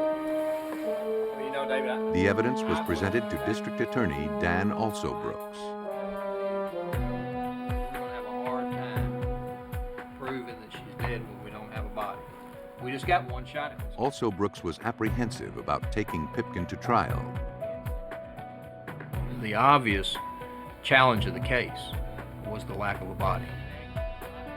Once we got to trial, would this issue of not having a body end up being reasonable doubt for the jury? But police were determined to bring Pipkin to justice and ran through the evidence again. We've got the quilt that has her blood on it. We know that was her blood on the quilt, her blood at the crime scene, and we can put the quilt in his truck. We don't get two chances to try a murder case. He's found not guilty, that's it. The DA was unconvinced he could get a conviction. And we know that that quilt came. A murder case is very difficult to make if it's totally circumstantial. We know it's June Atkins. You've got to convince a jury beyond a reasonable doubt that there's been a homicide, and then prove beyond a reasonable doubt who committed the homicide. She left that day. She had every intention. Sheriff Hicks knew June's body was out there somewhere, Somebody tried to hide. and to him, the case was not her closed. Blood and her watch had been torn from her arm. 2 years later, on August 23, 1993, a fisherman made a gruesome discovery. The lower half of a female torso surfaced in the Tennessee River. Her family recognized the clothing, and they knew it was June.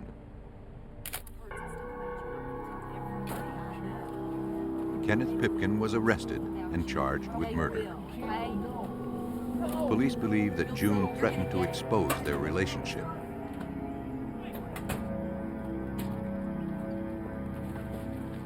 Pipkin killed her to ensure her silence.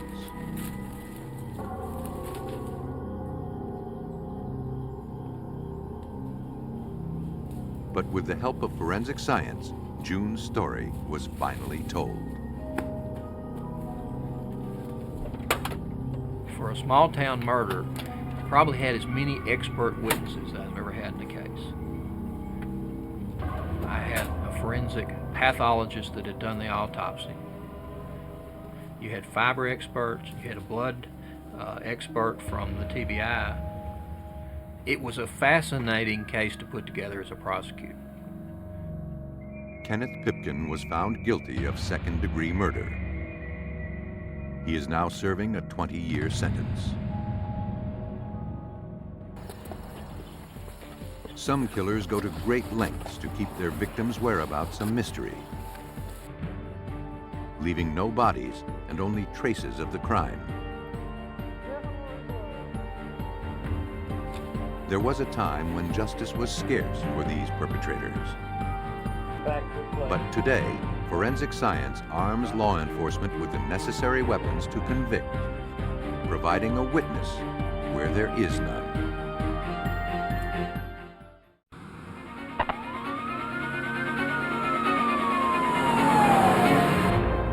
Women are turning up dead in their offices in suburban Texas. Bodies are found only a few miles apart. Investigators must link the crimes together in the hopes of stopping a killer before he strikes again. A convenience store owner is stabbed to death in broad daylight. Although the crime scene yields few leads, the victim's bones reveal the signature of the killer. Scientists must piece together small clues to solve the crimes. Often, criminals are careful to leave no evidence behind. But the methods of the murder itself can create a lasting impression, especially when the tools of a trade leave an innocent victim marked for death.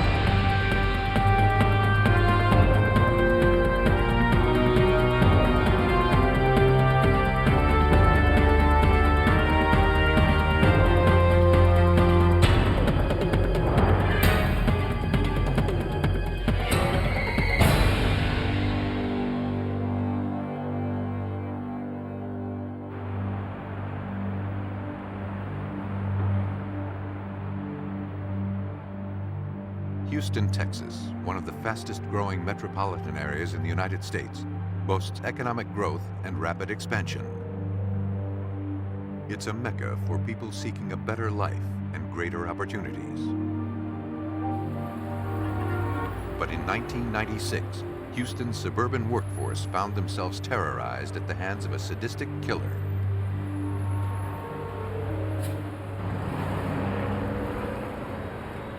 At approximately 5:30 p.m. on January 5th, Jerry Cowan returned to the storage rental facility he owned with his wife Rita in Spring, Texas.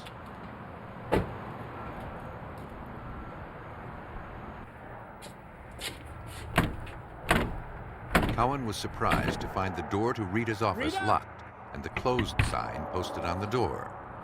Rita! Rita! panic, Jerry smashed the window. Rita! Rita! The office appeared Rita! ransacked. But what Jerry saw next was devastating. He notified police. Hold on for the sheriff's department, please.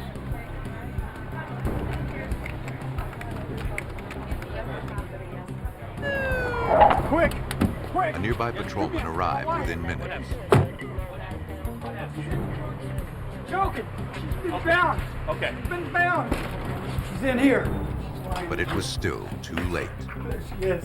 All right, sir, I need you to stay in here, okay? Just stay in here. Let me see Rita what's going on. Cowan was dead on arrival.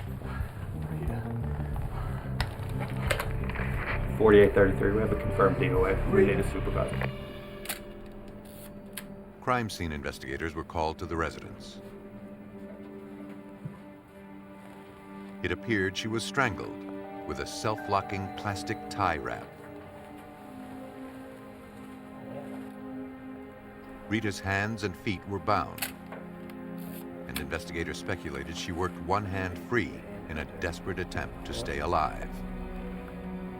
Harris County Detective Ben Bell investigated. You were saying something about the money box? It was a very brutal way to die. The tie wrap around the neck, our victim would have known that she was dying. There wasn't any way to get the tie wrap off of her neck.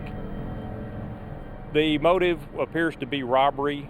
We believe it was premeditated because the murder weapon, the tie wraps, were brought to the scene from outside the scene. The zip tie wraps were an industrial gauge plastic. The money box is over here on the counter. Investigators searched the apartment and office for clues to the killer's identity. We got a contract. Although money was stolen from the cash box, it was something else that caught Detective Bell's eye. We have cash box and money. What's this over here? It's a contract. A partially filled out rental form. 308 out here. Laying on the desk was a contract that was used by the mini storage warehouse people, and all of the company information was filled out and the storage unit number was written on it, but there wasn't any customer information on the contract.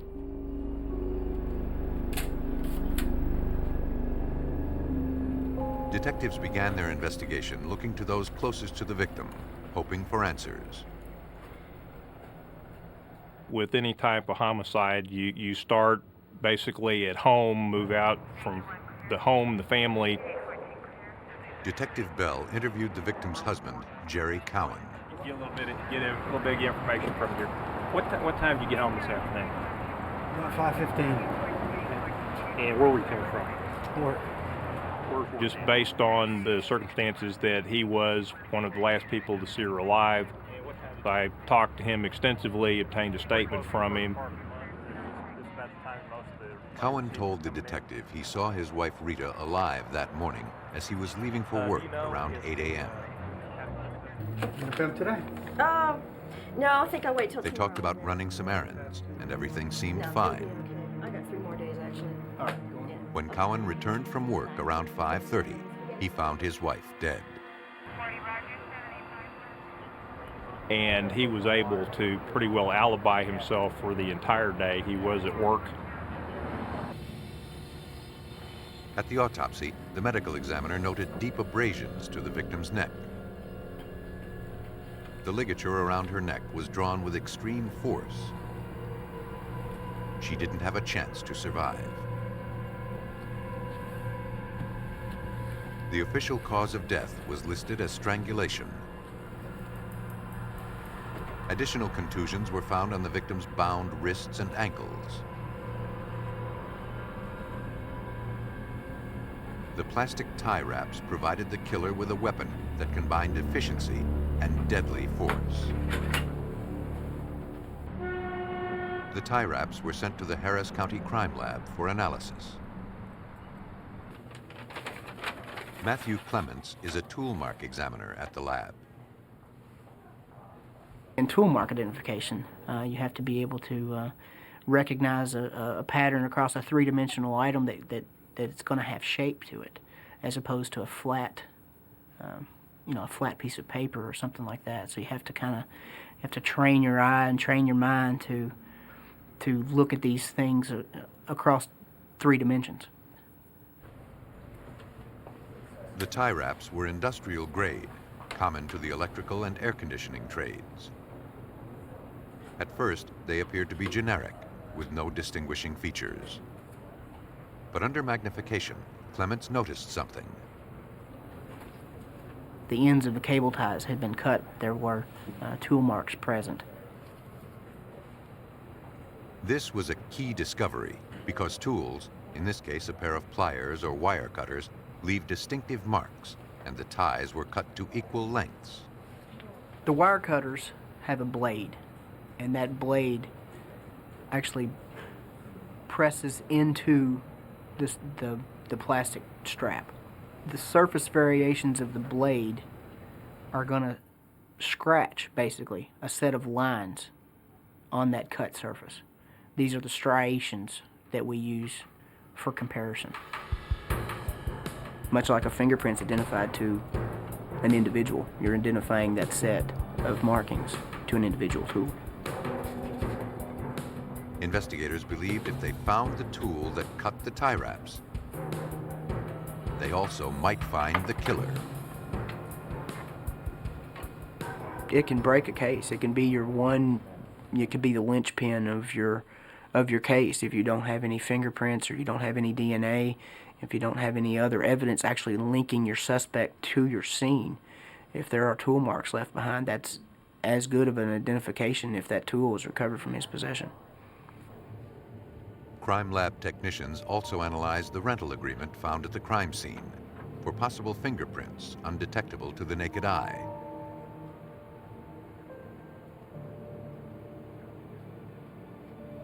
Latent print examiner Gail Mills. When the document was discovered to be partially filled out, we knew that it had been handled. On a porous item, such as this paper, when a person touches the paper, the residue from the fingerprints is then transferred to the document or the paper. And within this residue is things like fats and oils and salts and amino acids. Mills applied a chemical called DFO to process the paper. The DFO reacts to the amino acids in the residue of the fingerprint. The paper is then dried, and the latent print is studied using an alternate light source.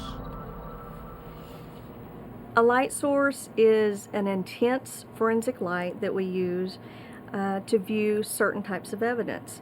There's varying wavelengths within the light source that you can change to cause different types of evidence to fluoresce.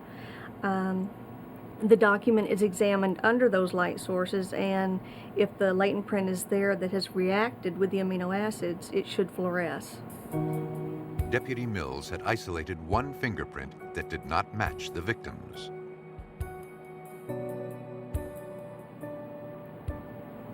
At that point, the fingerprint needs to be photographed in order to preserve it. So that's what I did in this case.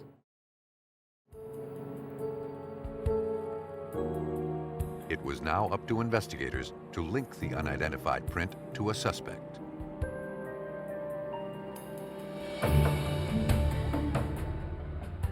At the Harris County Sheriff's Office, Detective Bell reviewed the evidence. Although he knew the plastic zip ties were cleanly cut and the killer left behind a fingerprint, neither clue brought him any closer to a suspect. Detective Bell went back to Rita's husband, Jerry Cowan, and asked him to check his residence to see if any additional items in the cash box were missing.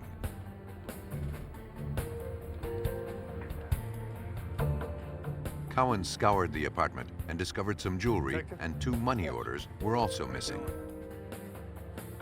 Investigators looked to trace the money orders. Jerry recalled that about 2 or 3 days prior to the murder, he and his wife had purchased 2 money orders from the grocery store close to their residence. They used the money orders to pay their bills. One money order was for several $100s, was used to pay the car payment, and then there was a second money order for $10. Jerry Cowan said he knew the money orders were stolen because the carbon receipts were missing. Since the money orders were as good as cash, Detective Bell believed the killer may have been motivated by money. He set out to track down the money orders. Ma'am, I'm going to go ahead and show you pictures. Harris County detectives showed the clerk a picture of Rita Cowan. Yeah, she might have come in Monday or Tuesday last week. The clerk remembered Rita purchasing the money orders, Yeah, but there was a problem.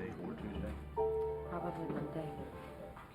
The store didn't keep records of the money orders. No, I have.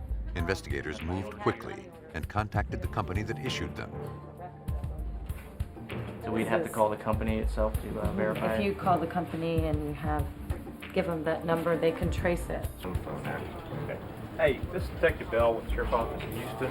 I'm trying to trace a couple of money orders. I contacted the money order company and advised them that we're working a homicide.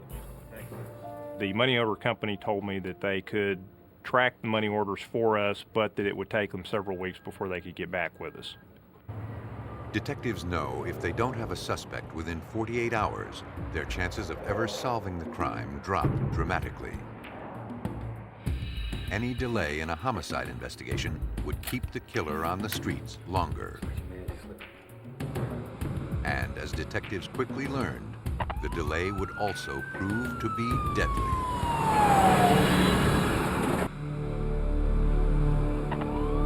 Detectives were struggling to solve the vicious murder of Rita Cowan, but their killer seemed to be one step ahead of them. In neighboring Montgomery County, just 17 days after Rita Cowan was killed, another woman was found strangled in her office. The victim was real estate agent Janice Vogel. Her hands and feet had been bound with red electrical wiring, and around her neck was a thick plastic tie wrap, just like the one used to strangle Rita Cowan. News of Janice Vogel's murder quickly spread throughout the Houston metro area, and people were frightened. Ben, hey, just watching the news, and Montgomery County is working on a deal. A detective in the Harris County Sheriff's Office saw the story and quickly recognized similarities to the Rita Cowan murder. Apparently strangled. I jotted down some notes and everything like that. Maybe you can give them a call and see what they're up to. Detective Bell contacted investigators in Montgomery County. All right, you need anything else, let me know. It was likely they were looking for the same killer. And likely he would strike again. It appeared that the same type of tie wraps had been used in that murder also. Prior to Miss Van Huss being murdered, we had not had any cases even remotely similar to that. And then for a second homicide to occur 10 days later in close proximity, we felt that we had a predator out there and that he was probably going to continue to murder victims until we caught him. A fax came in from Republic Money Orders. Investigators knew they had a major break.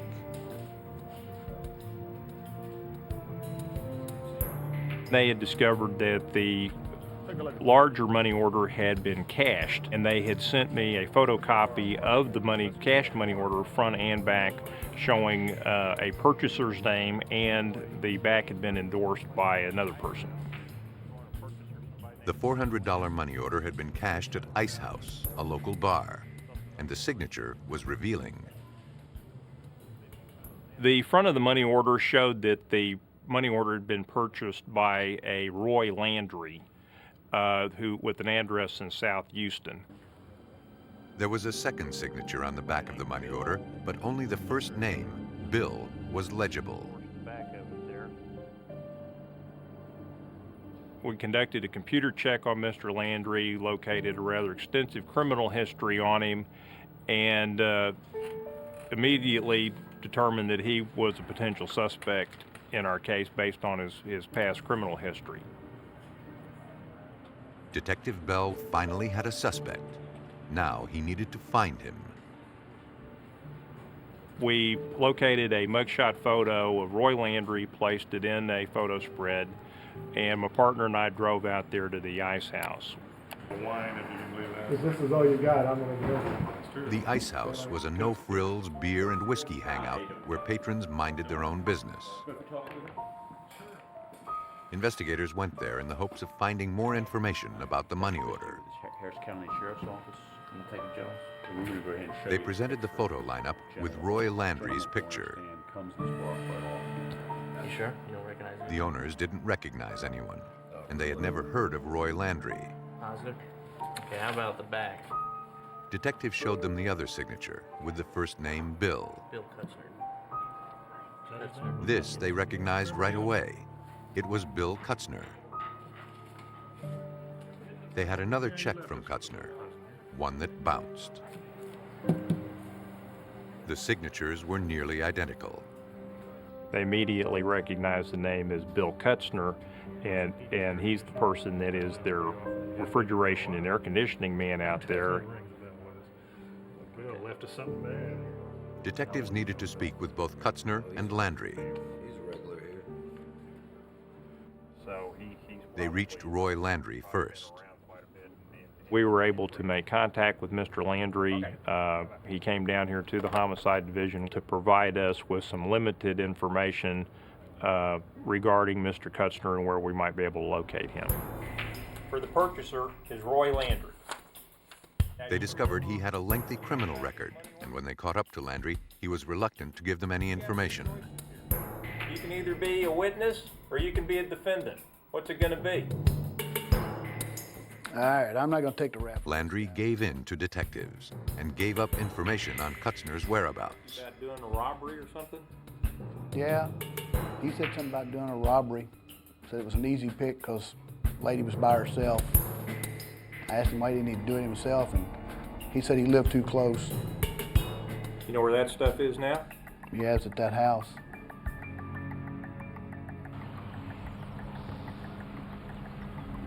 Investigators drove to Bill Kutzner's house.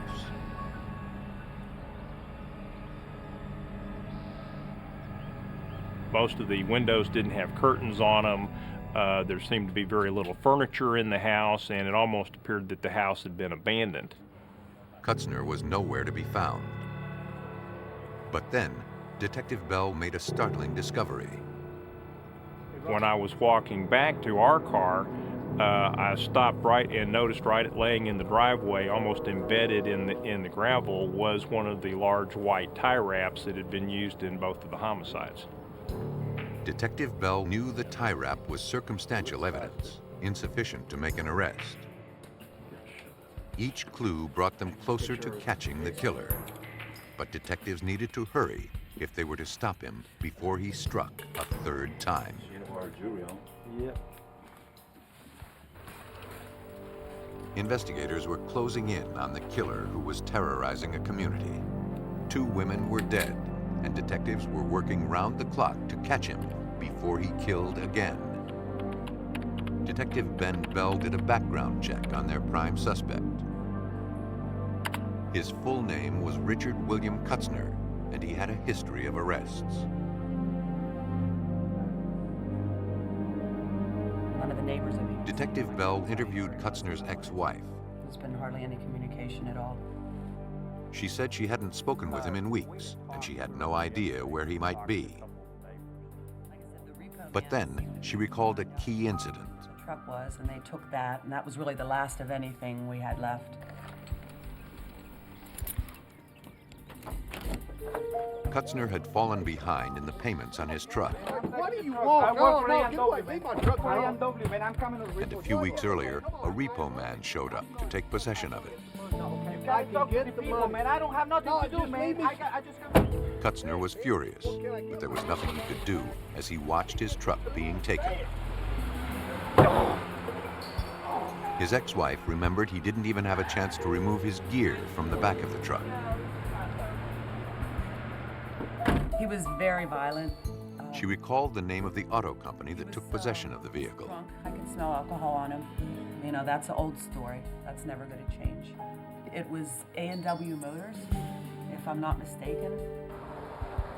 Investigators went to the car lot and spoke with the manager. He remembered Kutzner's red truck coming in.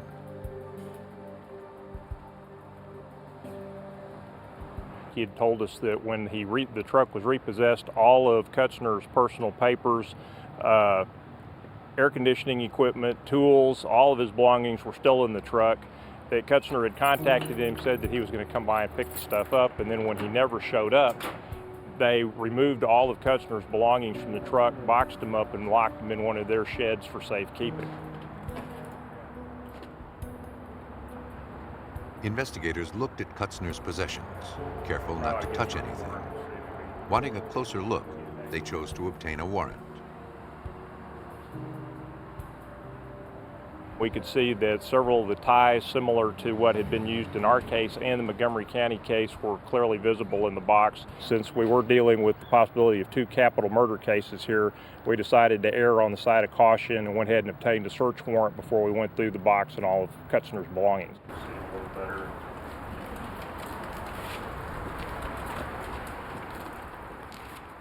A few hours later, investigators returned with a warrant.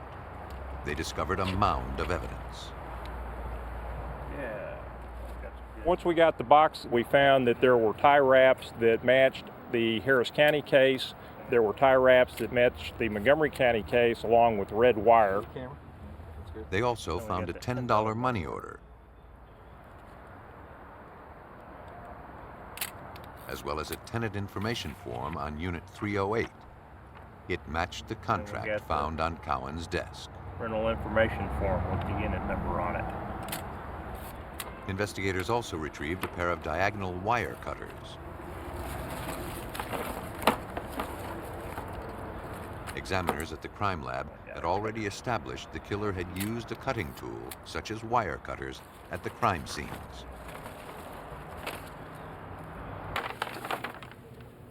Forensic examiners compared the red wire from the suspect's belongings to the wire used to bind Janice Vogel's feet. Ultimately, what you want to try to find in the end is the same pattern of striations on your evidence item that you made on your known items. A high-powered magnifying glass would be used to enhance the wire patterns. And if you have a sufficient quantity of these striations, then I can render an opinion that no other tool could have made that mark. Based on all of the evidence that we were able to recover from the used car lot, we were able to obtain an arrest warrant for Bill Kutzner for capital murder for the case in Harris County. One-time suspect Roy Landry had told investigators where Kutzner was staying. Harris County officers decided to close in late at night, when Kutzner would likely be at the residence and bystanders would be minimal. Detectives entered the residence and found Bill Kutzner sleeping on the couch. Detective Bell, roll your stuff. Now, roll your stuff. What do you want? You're under arrest. No, all I told you about was some money orders, Bell. He was arrested without incident, and he denied any involvement in the murders. You said you're under arrest. Well, that's all I know about some money orders. What else do you want? You talking about that? With the suspect in custody, investigators continued to strengthen the case against William Richard Kutzner. Latent print examiner Gail Mills compared Kutzner's fingerprints against a single latent print developed at the crime scene. The print was found on the partially executed rental agreement. It was photographed, and I then compared it to the prints of Richard Kutzner, the suspect in this case. And I did identify Richard Kutzner's thumbprint as being on the document. The fingerprint match verified Kutzner had been in the mini storage office, but it did not prove he had committed the murder. Police believed Kutzner's gear from his storage locker would seal their case. Toolmark examiner Matthew Clements knew the ties had been cut by wire cutters, and now he had the tool to match with the markings. The process that you would use to compare wire cutters to evidence recovered from a crime scene would be to make your test cuts in a similar medium that's not going to damage the tool itself. After making the test cuts, Clements used a comparison microscope to do a side-by-side analysis of scratches, or striations, found on both the evidence and the test cuts. In the case of Bill Kutzner, examiners found exactly what police hoped: a perfect match.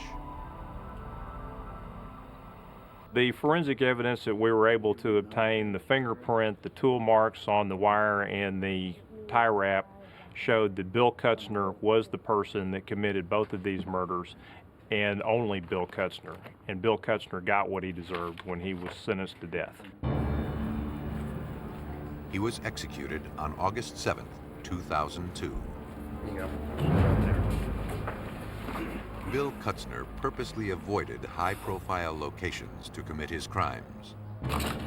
But for some killers, heavily traveled roadways are no deterrents for murder.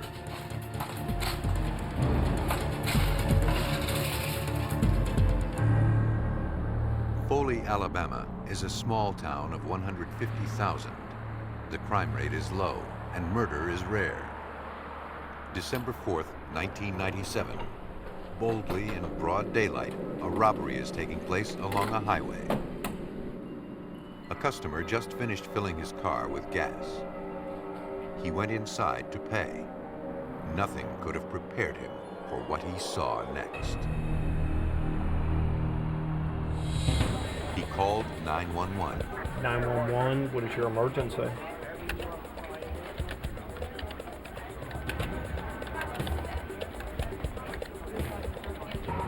An ambulance arrived in minutes, but it was too late.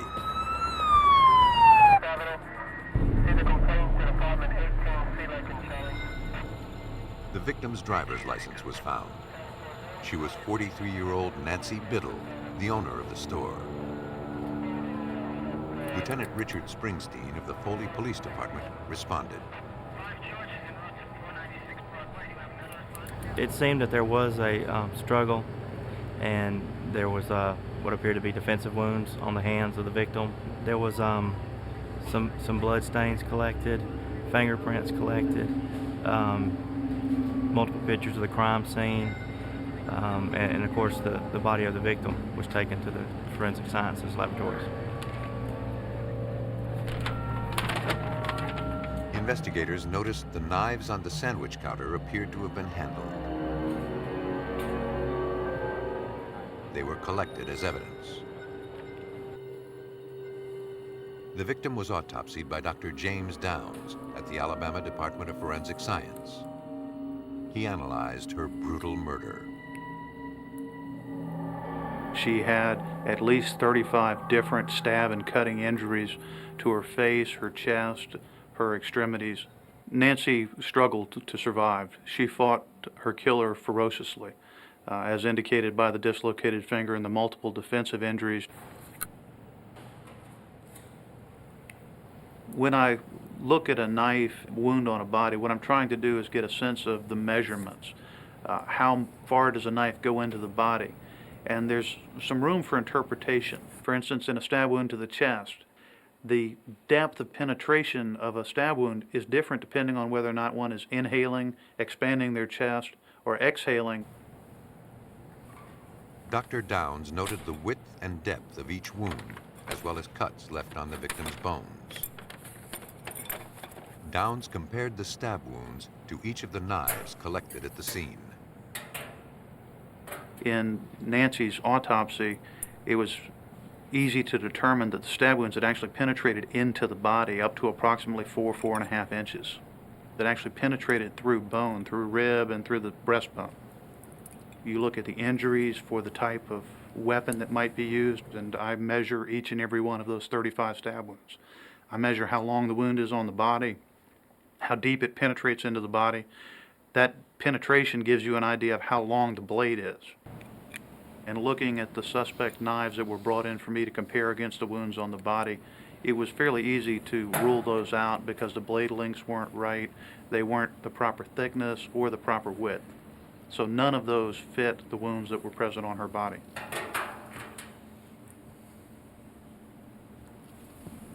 I didn't notice anyone inside. Came back out, the Maverick was still there. The police located a witness, perhaps the last person besides the killer who saw Nancy Biddle alive. Lady standing. The witness bought gas that morning. He recalled as he returned to his car, he noticed a green Ford Maverick parked at the store.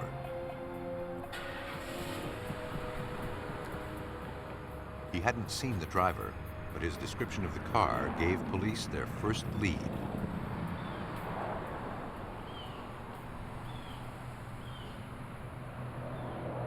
Although the Maverick has not been manufactured since 1977, a search of motor vehicle records indicated a surprisingly large number of green Mavericks in the area.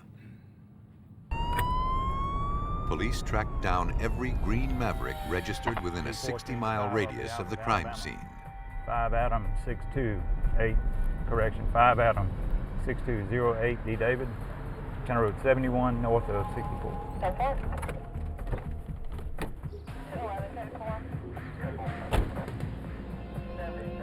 Drivers were interviewed and their identifications checked.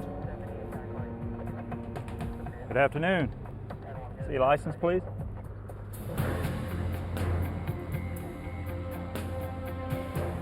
But after several days, Finley, no I significant appreciate your leads were developed. The investigation had stalled. We're looking for a vehicle that matches this description. Obviously, you're not him. Thank you.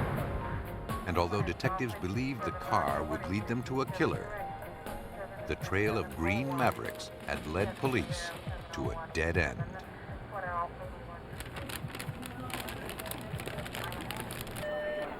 "911, what is your emergency?" "I'm sorry, you said there was a woman down?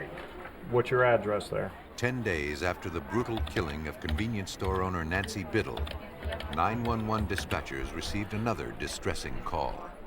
911 transfer for a woman down. At the Diamond gas station, a second woman, cashier Linda Weber, was found stabbed to death in a back room. The similarities between the crimes were disturbing.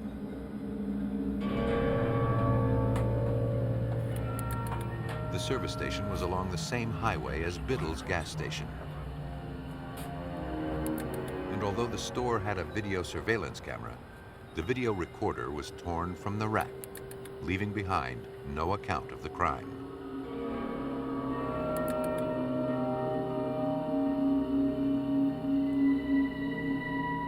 Examiners lifted fingerprints from the area where the VCR was taken, but results would be inconclusive. For Lieutenant Warren Stewart of the Alabama Department of Investigations, the similarities to Nancy Biddle's murder could not be ignored. Well, both scenes, it appeared to be a robbery and a struggle. We really didn't know what we were dealing with, if we were dealing with just someone needing money or if we had a serial killer possibly within the Foley area. Once again, the victim's body would be examined at the Alabama Department of Forensic Science. As in the first case, Dr. James Downs measured Linda Weber's stab wounds and checked for bone lacerations. In the case of Linda, we didn't have a bone defect to compare to the suspect knife, but we did have the physical measurements of the wounds in the body, which were identical to those in Nancy's body. Dr. Downs concluded that both Nancy Biddle and Linda Weber had been stabbed with the same weapon. With the community and local businesses gripped in fear, Bowen County Sheriff's Department formed a task force. It consisted of the county's most seasoned investigators. They structured a plan to catch the killer. This is the area near the Diamond Mart, and Diamond Mart's here in the parking lot, and this wood line here that's behind the area. The investigators pored over photographs and details from each of the murders. This is the area. They had to act fast to restore peace to the community. Highway 59 is here. Detective Huey Mack of the Bowen County Police Department led the task force investigation. The predominant emotion at the time by the public was fear. It is a low crime area. Homicides are rare, but when you have 2 homicides within just a few days that are believed to have been committed by the same individual, fear was starting to run rampant. With limited evidence, the task force would need the public's help.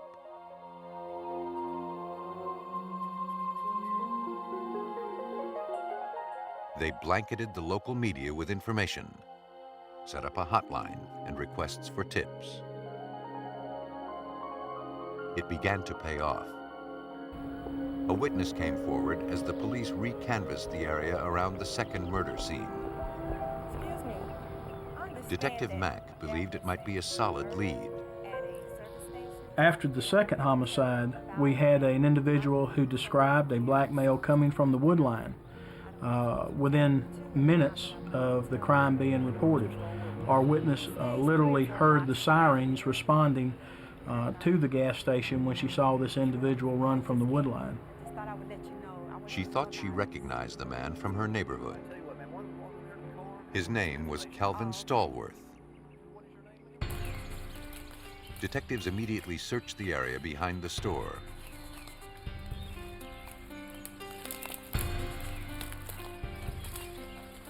Amidst the leaves, they found a VCR they believed to be the same as the one taken from the store.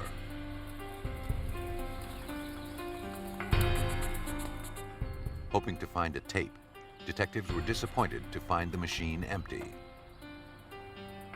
The tape had been wrenched from the machine. The woods were dense, but police scoured the large area in search of the tape. They found nothing. We believe the tape not only contained the image of the suspect, but based upon the images that the particular cameras in this store would have captured, more than likely filmed the entire murder. Investigators immediately followed up on the witness's tip. They performed a background check on Stallworth. He had an extensive criminal record and an outstanding warrant. Investigators had a suspect. Now they had to find him. Police distributed his mugshot to the media, hoping someone would know his whereabouts. We disseminated to the media time and date and location information, and asking them to please contact the public if anyone had any information to call a 24-hour number, which was set up for this, so that people could respond. This lady took on her own initiative to call and let us know. After seeing his picture on the news, a manager at the city electric company contacted police. But earlier today, about an hour after the murders. The manager remembered seeing the suspect at the electric company. She said the man came in to pay an overdue electric bill. She recalled he pulled out a large roll of money and paid his bill in cash. Hearing police sirens outside, the man grew agitated and nervous. Then he left. What did he look like? Maybe about his early 20s. Investigators obtained the billing address from the electric company. She did tell me about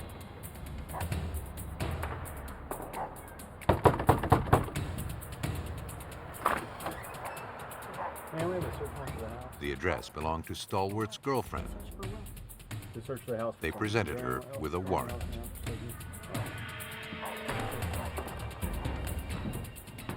As they entered the house, they caught Stallworth in a back room, trying to escape.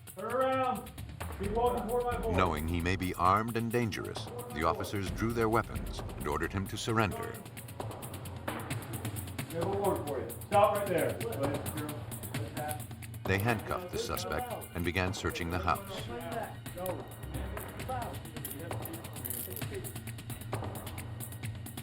All the while, Stallworth professed his innocence. There are no weapons in here at all?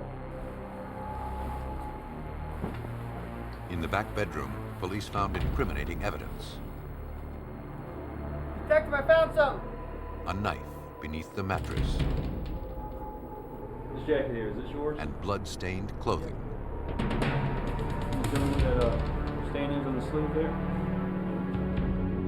Calvin Stallworth waived his rights and began to talk to the police. He said he had nothing to hide.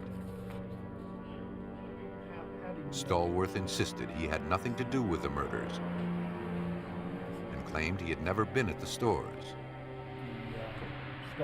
Detectives then told him an eyewitness placed him at one of the crime scenes.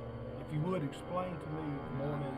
Stallworth quickly changed his story. I got scared and I saw the money laying on the counter and I needed the money, so I just... Lieutenant Stewart questioned the suspect and couldn't believe what he heard. When he walks in the store and she's laying behind the counter and notices that she's been stabbed, at this point he says he gets scared and he sees money up on the counter and on the floor, and he said he knew he needed money to pay his bills, so he just took the opportunity that was presented to him. I just, I saw the cameras and... Hello? Hello? Anybody here? The second homicide, he puts himself going into the station. He says as he walks in, he hears a noise.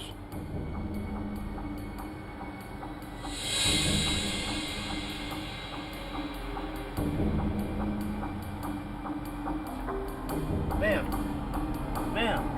He looks up and observes a VCR and camera in the back room. At this point, he gets scared.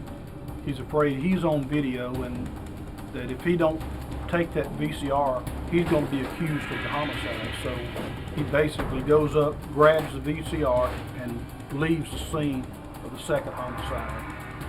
His stories were totally unbelievable. Calvin placed himself at the scene of both ladies as they died. Despite his detailed account, detectives were building their own theory of the crimes. How was she laying? And it didn't jive with Calvin's. Laying flat.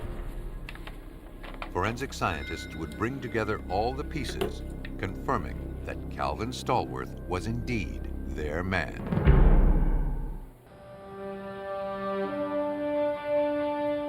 Detectives were convinced Calvin Stallworth murdered 2 Alabama store workers despite his proclamation of innocence. They knew he was lying. Stallworth's sweatshirt was processed for blood evidence. William Jones of the Alabama Department of Forensic Science explains. We swab the stain to see if we can get a color change for a positive presumptive test for blood. Once we do that, we do further testing to see if there was human DNA present in the stain.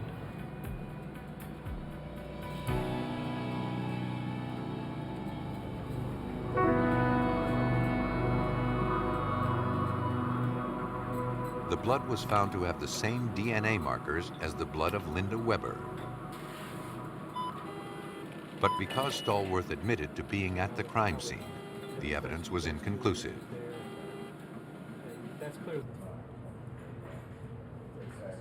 Now, Dr. Downs would scrutinize the knife found under Stallworth's mattress. Thick, single sharp edge. He measured and recorded all its dimensions. The knife was consistent with the size and depth of the wounds to both Nancy Biddle and Linda Weber. And the measurements are consistent with those in the wound. Dr. Downs then compared the edge of the blade to the cut marks on the bones of both women.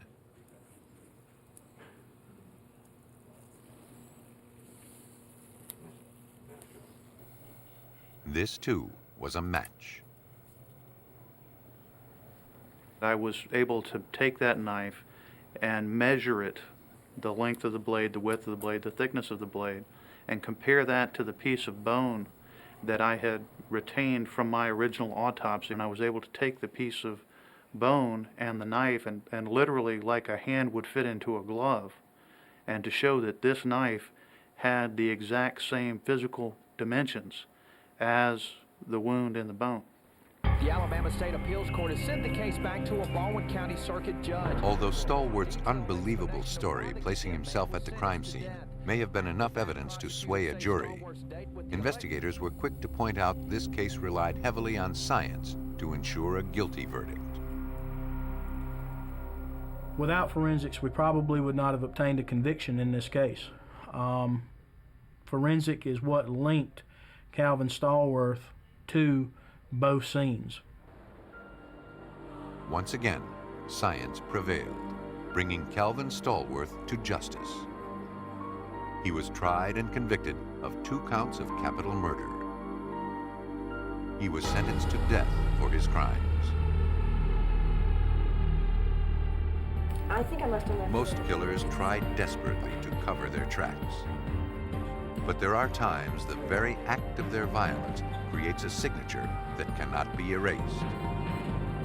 Forensic science can reveal that signature, and with it, a killer who's left his victims marked for death.